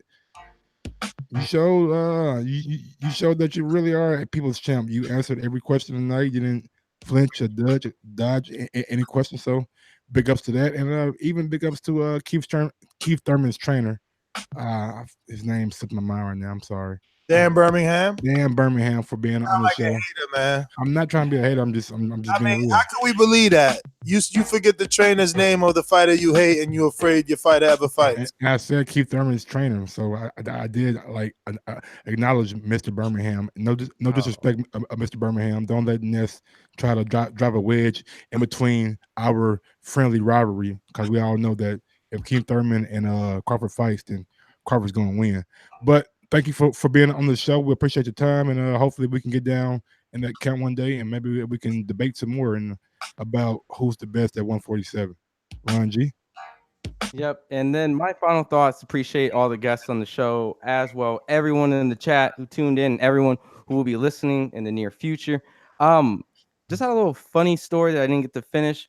It was just about them Japanese cards that you won't see, but just to tie everything up, because I got the fights coming up and Floyd Mayweather. They're all kind of like, there's a timeline. So Donnie Nietes is fighting this guy who lost to this former champion, who lost to the kickboxer that Floyd Mayweather is fighting for his exhibition. So at some point, Floyd is tied up with these 115-pound fighters down here in the small weight classes at some point. So we're going to see how Floyd looks in his exhibition. With all that being said, we'll recap on Sunday. Appreciate everyone tuning in. And on to the next one. On the outro, super chat from Zach Anonymous. TBV equals #1. About to get that 100K in 2019. Also, Thurman, you have to fight to be #1. Spence is the top dog. Also, we had one from Rhythm and Violence. I believe it said,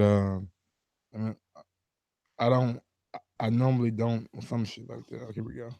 I never put on gloves. I should be easy. Yeah, right. I heard that shit before. That's kind of true. You do have to fight to prove you're #1. So yeah, Thurman is coming in to fight, and he might like make a statement and you use that name one time again. Does that make him #1? Yo, you ain't say he put the laughing out loud emoji, so you know that's a lie. To I never put on gloves with the laughing out loud emoji. Oh yeah, y'all didn't hear me. Enrique, you got a outro you want to give? Enrique think the show's so long because he ain't hit a beat. Yeah. Yeah, I didn't hear the beat, but Nestor Gibbs' hat, it reminded me of like Mikey Rourke. What's the actor? Mickey Rourke. Mickey Rourke. Yo, yeah, Rourke, not Rourke. It don't matter. Rourke, you know what I'm talking about. What the hat look like, Ness? WBC, you know what I'm saying? Shout out to Mauricio Suleiman. He was on the show a couple weeks ago or a week ago. You know, I get shout out to him. But Mauricio, make it green, man. You know that green pop? No, nothing. I mean, you know, he gave me a black one too. I just can't find it. You know what I mean? Oh, that's a Scully. You got it folded. Okay, I thought it was like a backwards cap. Nah, I thought it was like one of them shits that just like slide on your head. Ah, it's a Scully. It's a Scully. What y'all call it? What y'all call it? Exactly. I'm glad you brought that up. What y'all call it? What y'all call it out there? Oh yeah, they call it in the West Coast. They call it a beanie. A beanie, but in Color New York, they call it a ski hat too. Color skull cap. Skull cap. Scully. Yeah, skull cap, Scully. Go back to Tony Harrison, you know. Actually back to Enrique Church's social media, you know what I'm saying? I know you ain't been on for a while, so you trying to talk, but we out. Yo, that shirt is dope on you though. Look at him, he trying to like, hey, that shirt. I like your hat. Yo, y'all saw my shirt? No. Yo, check out Kiko Carino Kempres. I'm joining Patreon so I can challenge you, Ness. Yo, somebody said maybe casual hiding under Ness hat. Woo! Jesus Christopher Columbus Day. We said, what's the name of the guy next to Ness? That's Mike, Ron. The other guy is Enrique. He hasn't been on in a while, yeah. Yo, but hold up. Yo, Ness, I'm going to send you a surprise mystery box, all right? Oh, I finally get a shirt. Yo, can I ever order shirts so I could give some to my patrons? I mean, what do you mean? If it don't fit you, you send it to the Patreon. What are you talking about? No, I want to put in the order so I could give the patrons each a shirt for being down with the cause. Like what though? Is something simple or something difficult? Yo, what type of printing shop is this? Yo, he's ducking it. Man, we out, man. That's an Untitled. Yo, thank everybody for listening. Peace. Tony Harrison. Peace.